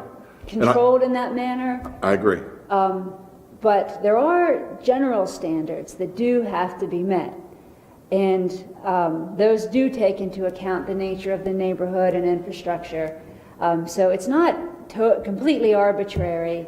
And it's not, the intention is not to listen to the squeakiest wheel at the table. But the specific license is called out in the definition. So there is a direct connection to those parameters through connecting our definition to that state license, which has to be held. Now, there's been input from Grow and Fortify, who testified at the public hearing about the possibility of that legislation changing in the near future. So it might be advisable for us to reference those specific class licenses without the specific statute under which the licenses sit, although our language does include a provision that connects it to that language as it is updated from time to time. So by definition, that application has to address those standards, even though they're not ours. And the standards are not too onerous. I mean, they're not too difficult to throw into a staff report. Excuse me. Okay, well, where do we stand? Comments? No comments. I mean, it's been going on for a year now. I still don't feel like I honestly, when this started a year ago, I was looking at just defining distillery much as we did winery and brewery and calling it a day. But now there's just a lot more in there that I'm not on board with it as it is. I'd like to see us go back and tweak it and get it right and make it so that it works, in my opinion. I mean, I think if you were to ask the general public, you know, a question like, in your opinion, how many acres do you think would define a farm? Just the average person that is in, that doesn't own a farm, that just me before I became commissioner. How many acres do you think would constitute a farm? I think we'd be surprised that 10 wouldn't, if you said 10 or 5, they'd go, what? I just think to be able to control this and really make it a true farm ag business, that the acreage be increased. Again, the public perception of a farm is much larger. Like you drive down the road and you travel for a couple minutes before you've reached, you know, somebody's property line on some of these farms. I guess it is for me, and I think the component, everybody has an opinion about a component of this ordinance, and I think for me, I think it needs to be at least a minimum acreage. Well, and again, you know, what happens there is the zoning. So, you know, you're driving down that road, you're in the ag district, and there's a small lot there. It's still the ag district. Doesn't mean it's actually a working farm, but it's in the ag district. So, you know, it falls under this zoning for, you know, a brewery, in an ag district. And I'm all for the Board of Appeals. My concern with the Board of Appeals is we see it all the time, you know, and I'm still waiting to see it where they say no to somebody, you know, and that's not a knock on them. You know, I guess what they're following in their parameters, but you know, every offset, every backset, everything I see ever go to them, it gets passed. And you know, and I am concerned about that if we are starting to put these businesses in areas that could be sensitive. I mean, because we've been in this before when it came to weddings and wedding venues. And, you know, granted, this is a brewery. They're not supposed to be doing, well, they could be, because the special events permit that they can get, they could do, how many is it, 6 a year, or is it? 6. Is it 6, Jack? Yeah. 6 a year. So, I mean, you know, 6 times a year, you could have a real humdinger of a party going on at these locations, and the neighbors, you know, it could cause a problem. So that's the need for. I mean, that's one of the added things. acreage. Well, the added acreage, you know, even then, sound travels pretty damn far on a farm, you know, when there's nothing else to buffer it. But I don't know. I just think that there should be some sort of parameters with this so that everybody knows going in, and the input from the community. And I know, like I said, Jack said, this has been going for a while, and I did sit in on 2 of the planning commission meetings with this, and I just think, yeah, I agree with the growing issue. I just don't know if doesn't have any teeth, and it seems like it would be burdensome. So I don't know where we go from here. So, unfortunately, there's been a lot of work done, but it hasn't got us really to somewhere where we're all saying, yeah, that sounds like it makes sense. So does anybody want to move forward with 20-08 as it sits right now? Oh. So, Well, I think the best thing to do, Jim, is bring it up for a vote, vote it down, and then we can start the process. Well, it was never introduced. So we Yeah, because we had a hearing. Oh, that's the. we had a hearing, but we had the hearing on 2008. The original ordinance has been introduced and we've had a hearing on it. The amendment would have been an addition tonight, so we can vote on the original ordinance as it sits and vote it down if you want. And then that kills it. Well, so what is this going to do to anything that's pending if we turn this down right now? Nothing. Okay, so what is it going to do, in your opinion? You've heard the comments tonight. Would it be better to amend this, or would it be better just to vote it down? If we vote it down, it doesn't go away. It's just 2008 just doesn't get passed. So you either have to start a new one. You have to start over, start fresh with a new. Well, it could just be, bill. I mean, the legwork's been done, the research has been done. It No, would just be I get it. redrafting the language Yeah. into a new ordinance and tweaking it however we, You just got to reintroduce it, have another hearing. Yeah, we'd have to do another hearing, right? We'd have to have another hearing. So if that's the motion you want to make, so you want to kill, let's. Well, we can't make a motion to kill, we got to vote to approve it, and then just all vote against it, that's how it works. Okay, So, all righty. so I will make a motion to approve ordinance 2008. Second. So a motion and a second. Is there any further discussion? Last words, Amy? Or are you good? I guess, yes. So as it sits, and I hear your statement, we started looking at a distillery and we've ended up here. We could add a distillery definition to the code and keep marching along on the path that we're on. And that would create a permitted use under the definition of agriculture. That does not create a conditional use or a need for specific provisions. Right.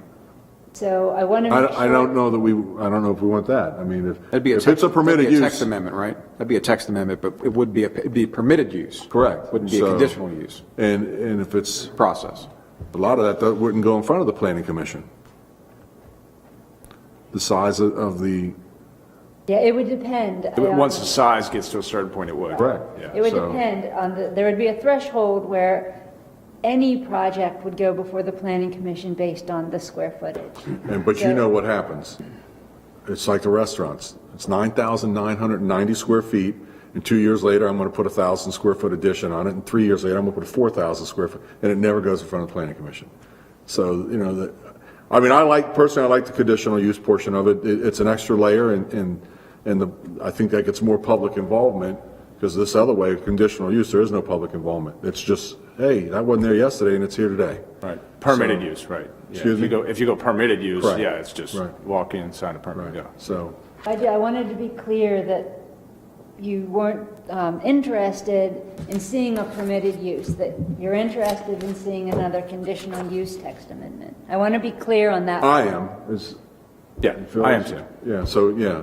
Okay. Chris, I'm fine with that. Yep, so, yep. Steve, are you good with that? A conditional use? I'm an acreage guy, yes. Okay, good, And okay, you're so, also interested in specific conditions under that. exactly, Okay. yeah, I understand. yeah, so, I mean, that's all, so, okay, so, with that, any other discussion? I mean, it was certainly an issue that had to be addressed, clear back, and when this whole thing first started. I mean, so I don't by any means think this was a waste of time. It was needed, for sure. So now we have another starting point, if you will, and then we'll tweak it moving forward. And much as Jim said about the Board of Appeals never turning one down, it's probably the first Well, time since I I've gotta been think commissioner that- we're voting an ordinance down, by the way. If they don't get them, if they don't, yeah, but just on a side note, if they pass, but it's always with conditions, though. Well, that's what we hope, but. That's the whole I think that conditional use we thing, can yeah. put That's what I'm conditions in saying, but now. I'm separate with your comment about the appeals board and everything. Just go in front of the appeals board, you'll be good. They're going to say okay. But that's it's where always with conditions. But that's where it becomes That's subjective. Joe, he's never had a no in there. It's because staff doesn't let an application move forward unless it's complete. Right.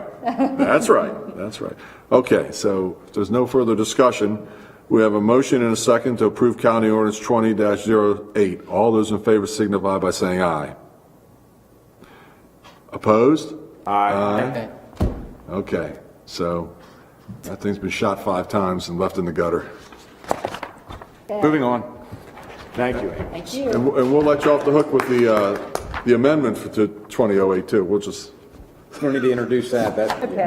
That's what I mean. You don't need that. Good seeing you, Joe. We just made Joe come here for nothing, that's all. Until next time it comes out. Thank you. Right. Thank you. Thanks, Amy. All right. Thank you, Amy. Okay. All right, Commissioners, next we have 20-12. 20-12, and this is also available to be voted on, and this is for ethics complaint responses, changing that from 10 days to 30 days. Motion to approve ordinance 20-12. Second. You have a motion and a second. Any discussion on this? Seeing none, all those in favor signify by saying aye. Aye. Opposed? So moved. There we go. All right, thank you, Commissioners. That's all we had for legislation tonight. We can return now to our new business action items, tab 3. Item 3 on page 7, we have the Department of Parks and Recreation capital project. They're recommending to contract with Long Fence to install new home run fencing with concrete mow strip at Route 18 Park under the Prince George's County Public Schools government contract. Do we have someone for Parks and Recs here? No. We do not. I'm just curious why we're putting, we put the home run fences up. In other words, they're just dilapidated, they're falling apart, they're rusting. Is that, so we're just simply replacing? The furthest one back. This is this on the 90? I think it's on the, is this on the big diamond, Phil? Did you notice? I believe so, yes. Let's see here. I'm not familiar with Field 1. I mean, I know there's 60-foot, there's 70s, there's 90s. I was just curious. So this is an existing fence, it's just worn out its welcome. Exactly. Okay. Yeah, this All right. is a brand new fence. The poles, I believe, they were going to keep the poles, but it's a brand new fencing with a mow strip underneath of it. Yeah, and then also the mesh for fields 1, 2, and 3, they're going to replace that as well, so on this contract. Okay. Right. Thank you. Do we need a motion, right? I move to authorize the Department of Parks and Recreation to contract with Long Fence Company to install a new home run fencing with concrete mow strips to replace existing home run fencing at Route 18 Park utilizing the Prince George's County Public Schools IFB 003-18 pre-established government contract. Second. We have a motion and a second. Discussion. Okay. I have discussion. If you turn to page 17, and this is my concrete hat on, the mow strips. A mow strip is 12 inches wide, 4 inches deep, and it's 420 square feet. It's 5.5 cubic yards, and they're charging $14,000. Because of ethics, I could do that for $4,000 and save the county $10,000. Todd, don't we have a program where if you save the county up to a certain amount of money? Isn't there a program like that our friend Paul Comfort put into play? I believe there is, yes, Commissioner, there is. But I'm just telling you, that's $34 a square foot for concrete. It's crazy. But I just want the public to be aware, that's what it's costing us for a mow strip because... I don't think it does cost us that, because I think you're right. And I think we ought to turn this contract down and rebid the son of a gun. I'm all in on that. Okay. Well, yeah, this was a piggyback off the. It is. That's what So Long Fence went and got the contract numbers and then included it into their bid. Prince George's County. PG County. So yeah, Prince George's County, so that's what they're paying. And the thing that really chops me is I've done work for Long Fence, and they were never, ever, I wasn't 25% close at that number. So You got to negotiate better. absolutely, yeah. Word part was my brother-in-law. So anyway, so all right. Well, we've got a motion and a second. I'm glad you brought that up, Jim. I mean, that's the kind of stuff that the value that comes to the table up here is those kind of stuff. That's ridiculous. I had to get out a calculator, look at that thing 3 times, and go, wow. I mean, that's 10 grand I can give to the Drug Free Coalition, right, Warren? See? All right, well, here goes All right, well, we have a motion and we have a second. So, with no further discussion, all those in favor of the, Home run fence replacement. the Department of Parks and Recreation to contract with Long Fence Company to install a new home run fencing with a concrete mow strip to replace existing home run fencing at Route 18 Park utilized in Prince George's County Public Schools IFB 003-18 pre-established government contract. That should have been a warning. Signify by saying aye. Okay. All the nays? Aye. Okay. That's 2 in 1 night. I was just going to say, we're on a roll. 2 in 1 night. So Heather, you kick may it wanna back to leave. them and tell Steve to do a better job. Hey, I know. We did now that I know who's under the mask. we did this to Heather at the last meeting. We made her wait till last. Not quite yet. Item 4 on page 18, we have our next action item is the artificial turf fee charges, and our Department of Parks and Rec Advisory Board, the PRAB, is recommending to increase the hourly rental fees for the turf fields at Kent Island High School and Queen Anne's County High School for out-of-county youth, out-of-county adult, and tournament and camps. I move to authorize the Department of Parks and Recreation to raise the out-of-county and tournament camps fees for the use of the artificial turf fields effective July 1, 2021. Second. And for discussion, I sat in on this meeting. I agree with this 100%. We have a lot of out-of-counties that are coming because it's just, we're charging underneath the radar. Even at this dollar amount, we're not charging enough. I agree. So we're trying to bring it up in increments. So in increments? Well, I mean, my recommendation is on the out-of-county youth and out-of-county adult. Instead of 100, go to 125, and that's still a deal. And the out-of-county adult, 125 to 150, still a deal. I mean, if you ask any of these, check with Bobby Woolley, what he gets an hour for his facility. I just think that if we're going to do it in increments, I'm on board, but I still think even with the increase that you guys have come up with, that we're still giving it away. So is that a motion? Do you want to make an amendment? Yes, I do. Okay, and your amendment is to increase? I'd like to make an amendment to this motion that we take the out-of-county youth rate that is recommended in this motion from 100 to 125, and the out-of-county adult rate of 125, and move that to 150. What about tournaments and camps? No change there? No, don't change anything else. So that's a motion which I second. So we have a The motion. amendment, you're seconding the amendment. Right. You're. What he said. Yeah. You're seconding his amendment. That's correct. We got to vote on the amendment first. So we have a motion and a second on the amendment. All those in favor signify by saying aye. Aye. Opposed? So moved. Now we're going to vote on that packet in its entirety. To authorize the Department of Parks and Recreation to raise the out-of-county tournament and camps fees for the use of the artificial turf fields effective July 1, 2021, as amended. All those in favor signify by saying aye. Aye. Opposed? So moved. Thank you, gentlemen. March, did you get that? We got some turf that we're going to have to replace in the next 10 years. That's right. And We're doing good, though. For COVID, we've been doing real good, but which brings me, I know Steve reported to us at our last commissioners meeting where we were on those revenue dollars that were being generated by the turf field usage. But I can tell you, there isn't a time that I go by that school after school hours that it's not being used. They're there with the lights on. What do you think is going to happen? They're going to start football, hopefully, in December. Yeah, and that's another So topic. that's going to be going December. It's going to be going into January. I got a feeling that we're going to get calls from other high schools to come here to use our turf fields for their games because their fields aren't going to be playable. And this is, don't get me wrong by asking to have these dollar amounts increased. It's not necessarily an example of product and demand in a sense that even at these prices that we amended and voted on to approve, we still have room in the years to come to go up in those numbers because there truly is a need. And Jim, I believe the schools, if I'm not mistaken, the winter sports start the 10th, so fall sports I think are still going back to the spring. So the fields won't actually be used till next year, I guess? Yeah. Does that sound right?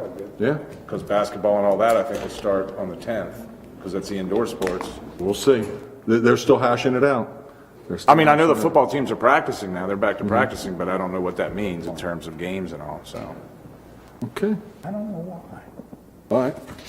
Thank you, gentlemen, for that. That lets our little guys use the fields. Right. Okay. They enjoy it. And no doubt, UQA loves playing on the turf. Oh, yeah. Oh, yeah. They're the big boys now. All right, ready to move on? Yes, sir. All right, item 5 on page 19 is a request for economic development incentive funding for the Shine Like Stars preschool. They're asking for a disbursement of $50,000 for the purpose of purchasing instructional equipment for their daycare, which is now open, and that will create 6 full-time jobs within 3 years. Okay, so before we do anything, if and commissioners have talked to each other over the last week about this, if we're going to make an amendment, we should introduce it as is and then amend it. Okay, so somebody wants to make the motion, and then we'll go from there. Or you can just make whatever motion you want if you want to Yeah, you can change the change motion. it This now. is just a suggested motion. You can make another motion Okay. if you would like. Okay. So here we sit. Heather might as well come up because she's the next Is she? 3 or 4 items here. Is this yours, Heather? Yes, All of the them. next Oh, 3, well, then 4 come on items up. are, yeah. Come on From down. Heather Tonelli. D. She's had a day. This one's had a day. It started with the KNDF meeting that was a marathon. Oh, boy. We have one tomorrow with the EDC too. Isn't there? Fun. Okay. Now that she's up here, does anybody want to make a motion? I'll make this motion so we can get some discussion going. I move to approve the disbursement of $50,000 of the Economic Development Incentive Funding to Shine Like Stars Preschool LLC for the purchase of instructional equipment. The disbursement of funds is contingent upon a signed agreement between the EDIF Commission and the company outlining the conditions of the agreement and the performance of the project in accordance with the application submitted to the EDIF Commission. Second, for discussion. For discussion, okay.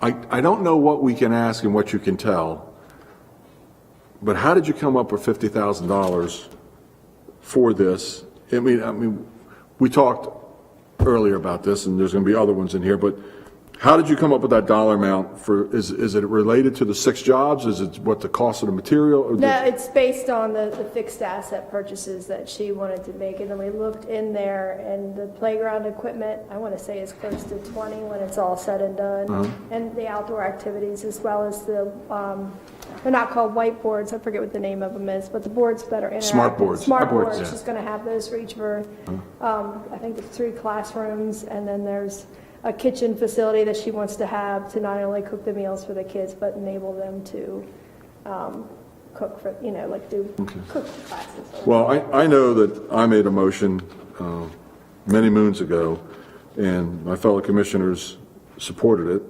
It's like, that's what I remember, for $25,000 for Shine Like Stars. So I'm going to make a motion to amend this to change it from $50,000 to $25,000. If I can get a second. Otherwise? Second. Okay, there we go. So, we have a motion and we have a second on the amendment. Is there any discussion on the amendment? Somebody want to go lower? Somebody think that that's not right? Or is I have a question.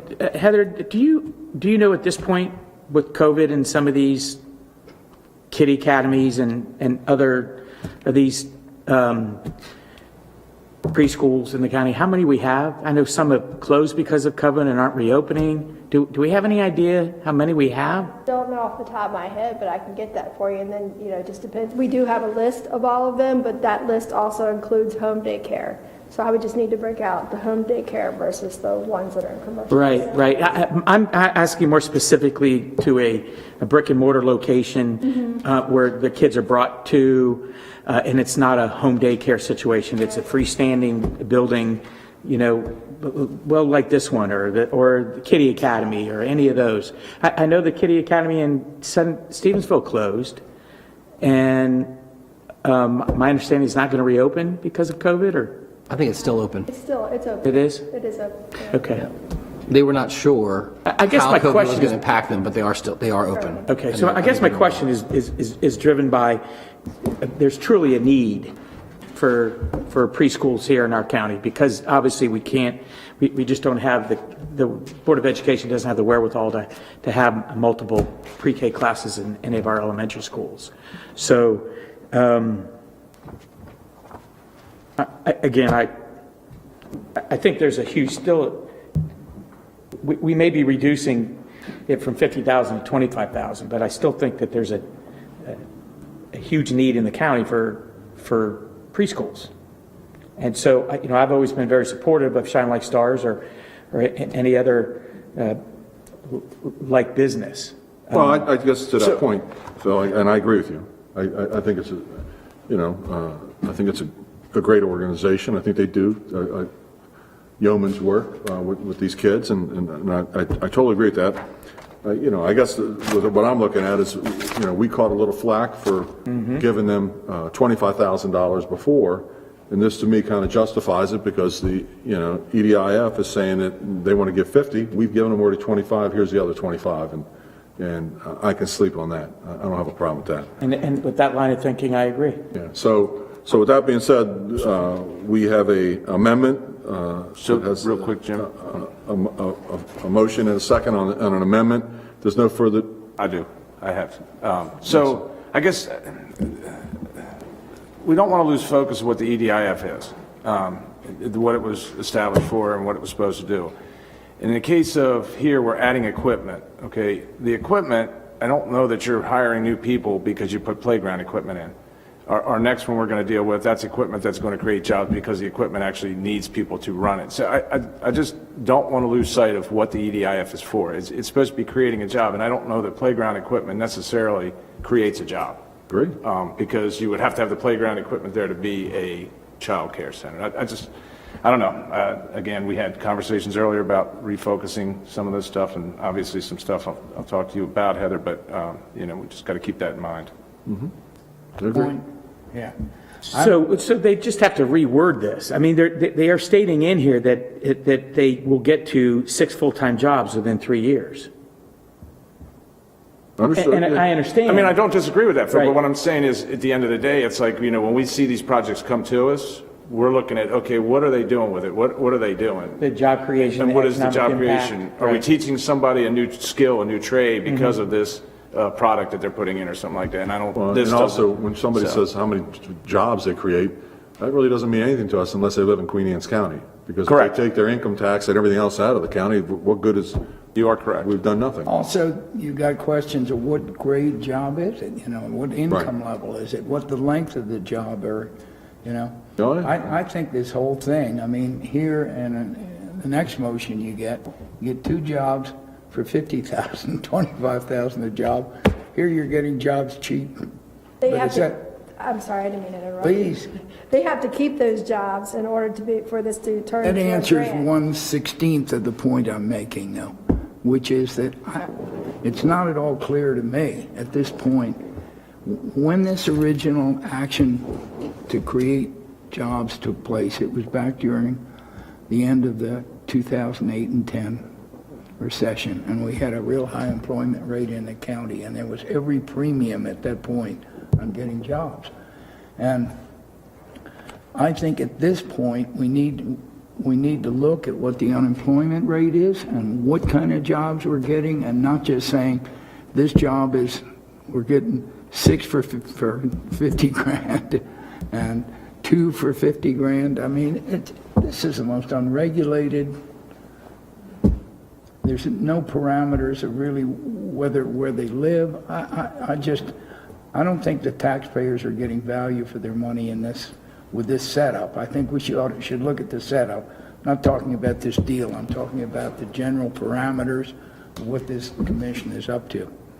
Well, I think this fund originated and has been funded and never been funded again under the hotel tax originally. I believe it was carved out of the hotel tax. Transfer Set up, right? tax, right? Was it Recordation recordation? tax. Yeah, so it was taken out of something else other than general fund dollars. And I don't think, correct me if I'm wrong, there's been nothing else put in it, correct? Since? money transferred into it just From the bridge. From Bridge. From the bridge, right. That's what I'm saying. There's been no new money put in that wasn't set aside originally. So it's taken 6 years to whittle it down to where it's at right now. And I'm not saying it hasn't done good. I think we just can't lose focus on what it was for. And I would agree to disagree with you, Commissioner Wilson, but I do think having tools in the toolbox for businesses to grow and all that stuff is important. A lot of the surrounding counties, smaller counties, offer these similar incentives, and I don't think we should be any different. So that's just my opinion on the incentive itself. Just because I haven't had my chance on this, with this particular project, my concern here is that if there's a great demand for childcare, supply and demand, the prices can go up on what you can get for tuition, and they should be able to get financing for this type of stuff. Rates are very low. So if it's a strong business, it should be able to qualify for a loan. And my concern is that, it's always one more request with this business, and I don't know that, that's the best way to go. Just my thoughts on it. Aren't you? And as a Did you sit in sideline on here, this? Heather. Did you sit in on this? No. Oh, you were, I thought you were you're not on that board? No. Okay. Not on that one. Okay. All right. Any other discussion? Used to be. Excuse me? Used to be, before as a commissioner. Oh, that's right. Okay. Any other discussion? So could you read the new motion one more time? We're voting on the amendment first. Okay. The amendment is to replace the 50,000 with 25,000. Okay. So that's amendment. So that's all those in favor of the reduction from 50 to 25,000 signify by saying aye. Aye. Opposed?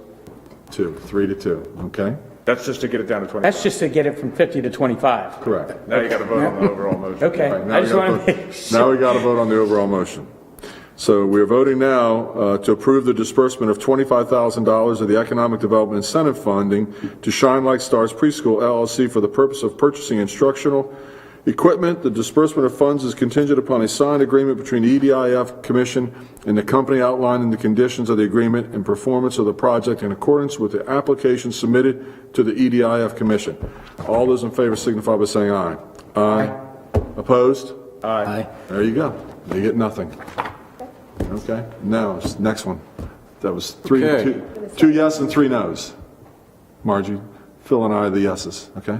All right, item 6 on page 26 is another request for economic development incentive funding. This is for Chesapeake Environmental Labs. They are seeking a disbursement of $50,000 for purchasing computer equipment for their laboratory, and that would create 2 additional full-time jobs within 3 years. I move to approve the disbursement of $50,000 of economic development incentive funding to Chesapeake Environmental Labs, Inc. for the purpose of purchasing a Chromium Element LIMS system. The disbursement of funds is contingent upon a signed agreement with the EDIF Commission, and the company outlined the conditions of the agreement and performance of the project in accordance with the application submitted to the EDIF. Second. We have a motion and a second. Any discussion on this item? Heather, can you just give us a background on this particular Sure, they've been application? in business for 29 years, and this specific piece of equipment will allow them to improve efficiencies and grow. So they will hire 2 new employees, but on top of that, be able to grow and produce more income. And they're hoping to also offer like an online service where people can send in their water samples, get tested, come back. They've been a long-standing member of the community.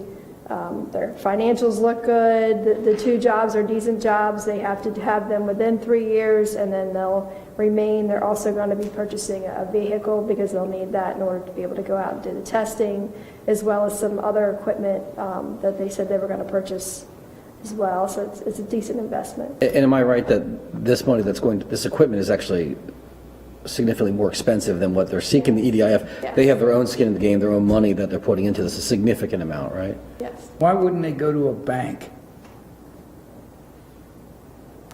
I guess they could. I mean, why are we using public money to intervene in between what ought to be a bank, commercial bank operation, and taxpayer money? because I understand your point that we haven't added money to this, but let's remember, when we needed to fund the fireman's pension, we took it out of the bridge fund, which is illustrative of the fact that this is public money. Out of the recordation tax, no doubt.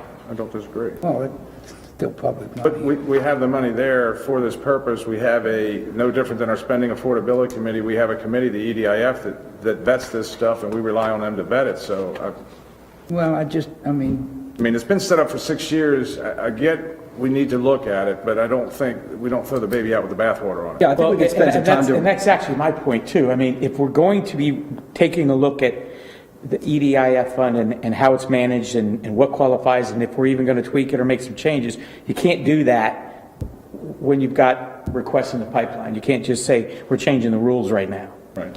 Is that correct? That's what I'm saying, yeah, because I think that's a fair point. Yes. But I think it's something we need to look at.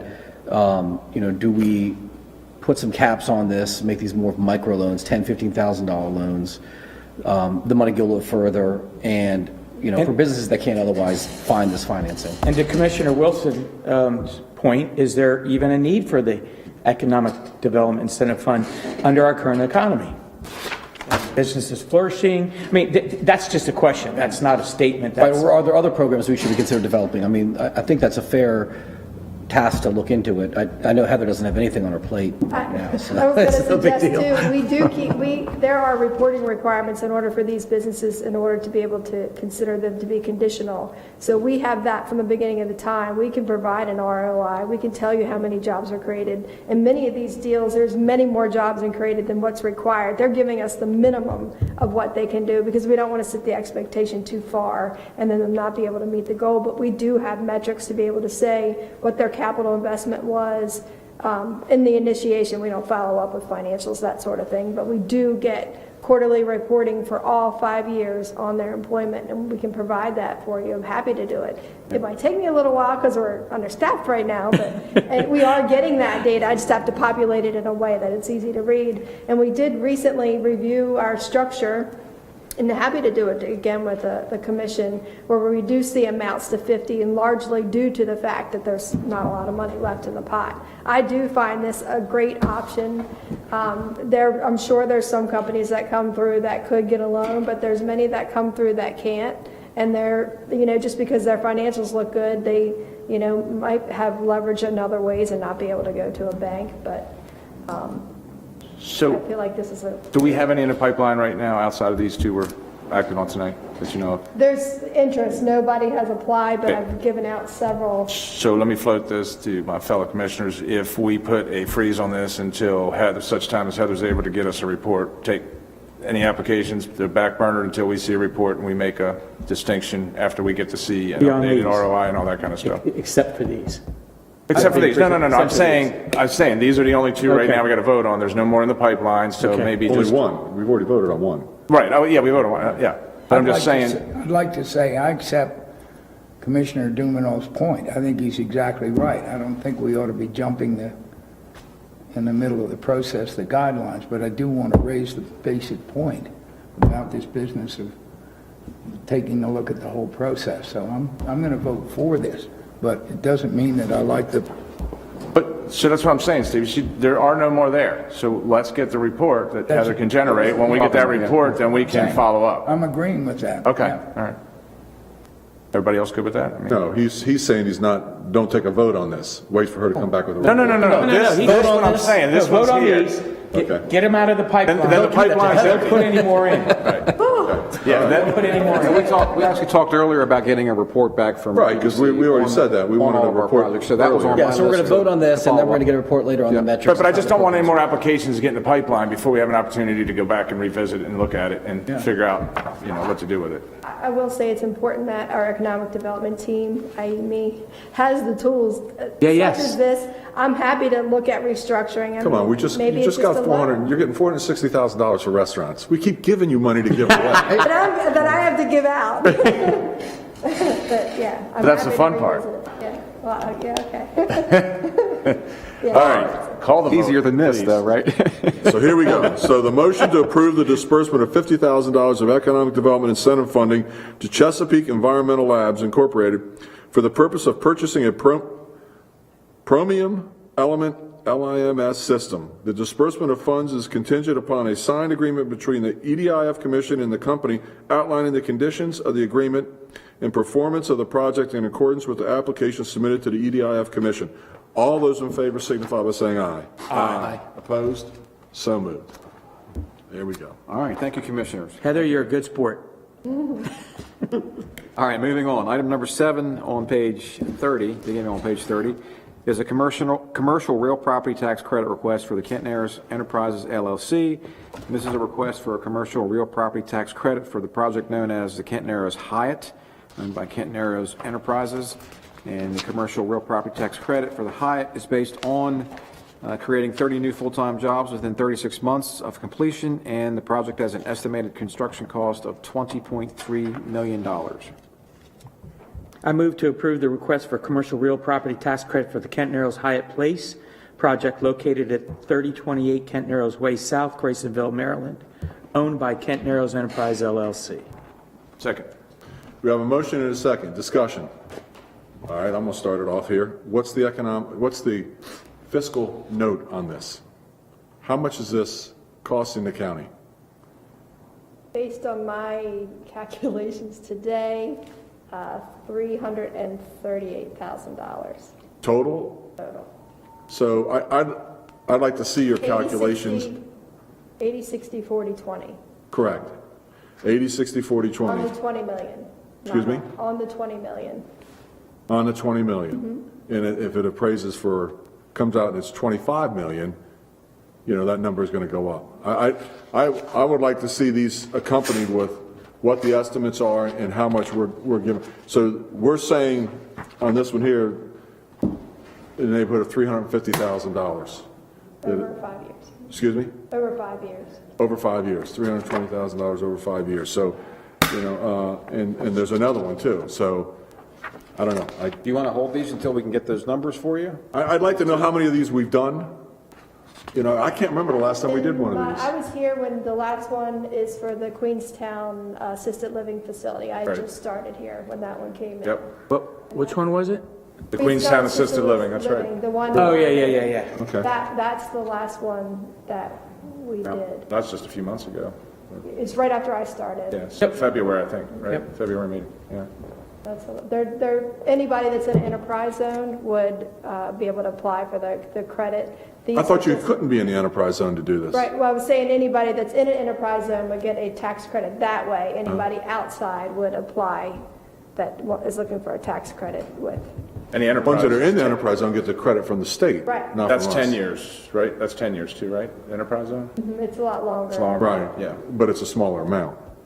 No, because, It no, the comes off- percentage no, goes. Oh, it comes off of us. It's us. Yeah. Oh, yeah. But the state will reimburse 1/2 of that Okay. expense. Okay. But and that's what, 80, that goes down to 20, right, for the last 4 or But 5 it years? goes, it's like 5 years at 80%. and Right. then Yeah, it and then ratchets down after that. So yeah. this is a shorter time period. So, okay. So you want to tell us what the fiscal note on the next one was, just before we vote on this? Excuse me?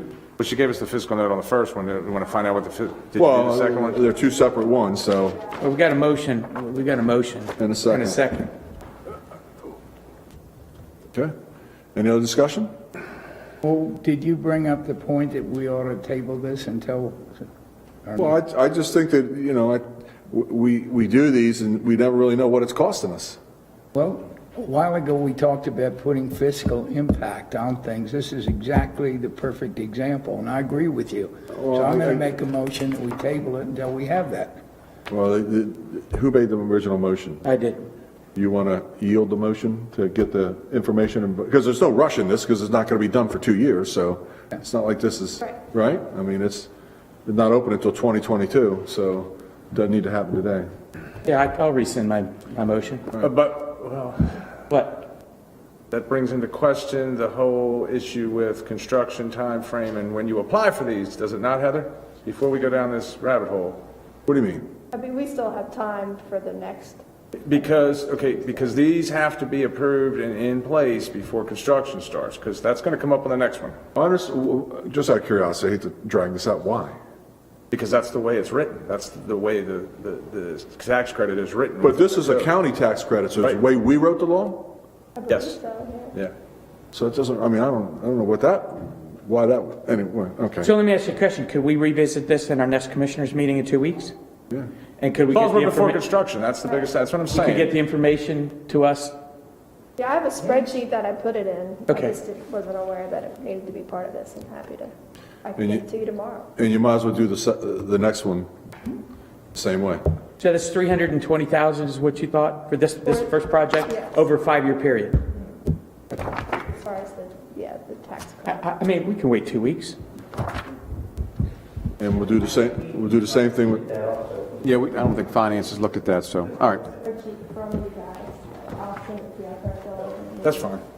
Okay, so we Go have ahead, a motion to table this, is that right, on item 8? I don't Right. know, because no one seconded, did they? Yeah, it was second. but I'll Well, text he you. yielded his motion. He yielded so- his motion Yeah. anyway, so they can. So we're just going to table They're it. just going to be pulled from the agenda Okay. right now, that's all. I'm going to text Vito and have him have a nice cold martini ready for you when you get Still home. working himself, so. Not across the bridge. All right, so Thank you. item 8 is tabled then, right, you're saying? 7 and 8 are tabled. 7 and 8, okay. All right, thank you, Heather. Okay, rounding the corner here. We covered items 9 and 10, item number 11 on page 48. Wouldn't be a complete meeting without some property liens. We have 5 resolutions for property liens on properties from the county zoning administrator for nuisance violations. Motion on that. I move to approve resolutions 2038 through 2041 to place a lien on each of the properties listed in the county zoning administrator's memorandum dated October 27th, 2020 for nuisance violations. Second.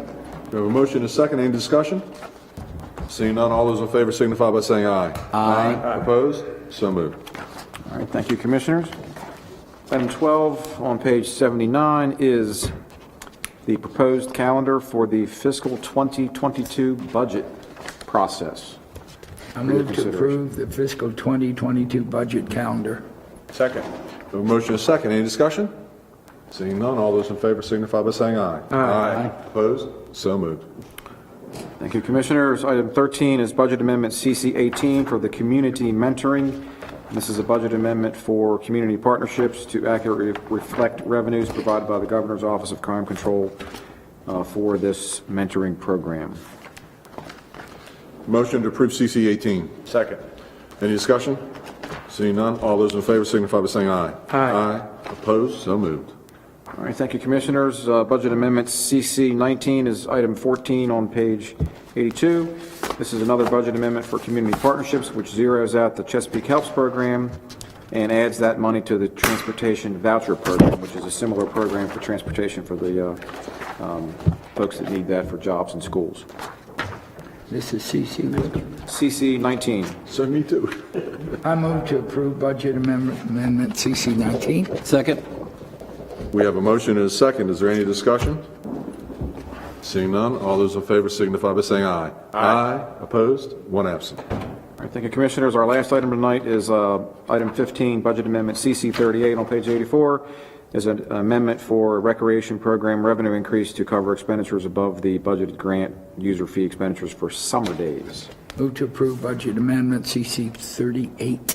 Second. We have a motion and a second. Any discussion? Seeing none, all those in favor signify by saying aye. Aye. Opposed? One absent. Thank you very much. Okay, thank you, Commissioners. That's all of our new business for this evening that we had. And there's nobody outside in the hallway? Right here. I don't think so. And I Okay, don't- good. So we're just going to go right to round table. I don't know, we have any other public comments, Bruce? Okay. So we can Bruce get- said, oh no. He said he's late for dinner. Wait, he's a new married man too. He's like, oh, my plate's getting cold. Okay. Jack, fire, you got anything? Vote. Vote. Okay, good. Steve? Round table, nothing? Good? Happy? Okay. Echo Jack says, vote. So if you don't know, early voting has started. Ken Island Fire Department or Kennard Elementary School up here in Centerville. open all this week. There's been lines, and they have been moving very fast. Awesome. It's been, I went out the first day, I was there, it was a little bit of a line, probably in and out in 30 minutes, was not bad. And I've got similar reports from other people, so do yourself a favor, go out and vote this week while there's early voting, because you don't want to be stuck in line election day in a long line. There's, I believe, less polling locations on election day, so vote. Yes, and that's a good point, Chris, and I guess we should PSA that right now, that I think we only have 4 polling places on Election Day in Queen Anne's County, so make sure you don't go to your check, and don't go to the polling place that you always go to, because it may not be there this year, so. Right. Don't show up at Kent Island High School expecting to vote. Exactly. Commissioner Dumino, anything?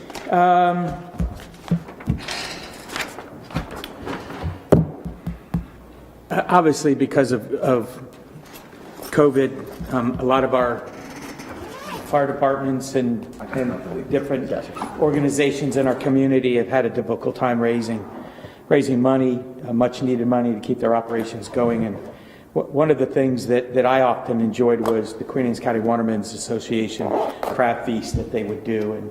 And obviously because of COVID, they haven't been able to do a lot of their fundraising events. But there is something that they're going to be doing for this year, and I'm pretty excited about it, actually. They're doing a community holiday crab feast, a crab basket tree that's going to be situated on the corner of 18 and Wells Cove Road. And it's going to consist of 200 baskets that will be decorated in a Christmas theme. You can reach out to some folks that are associated with the Queen Anne's County Watermen's Association. They're limiting it to 200 baskets. They'll be $50 a piece. You have to have your basket decorated and turned in by December 5th. But this information, my understanding, if you go to the Queen Anne's County Watermen's Association website, you can get some more information. Also, there was some information, I apologize, emailed to me earlier with detailed information about those baskets and where to go and what to do to get it. Here we go.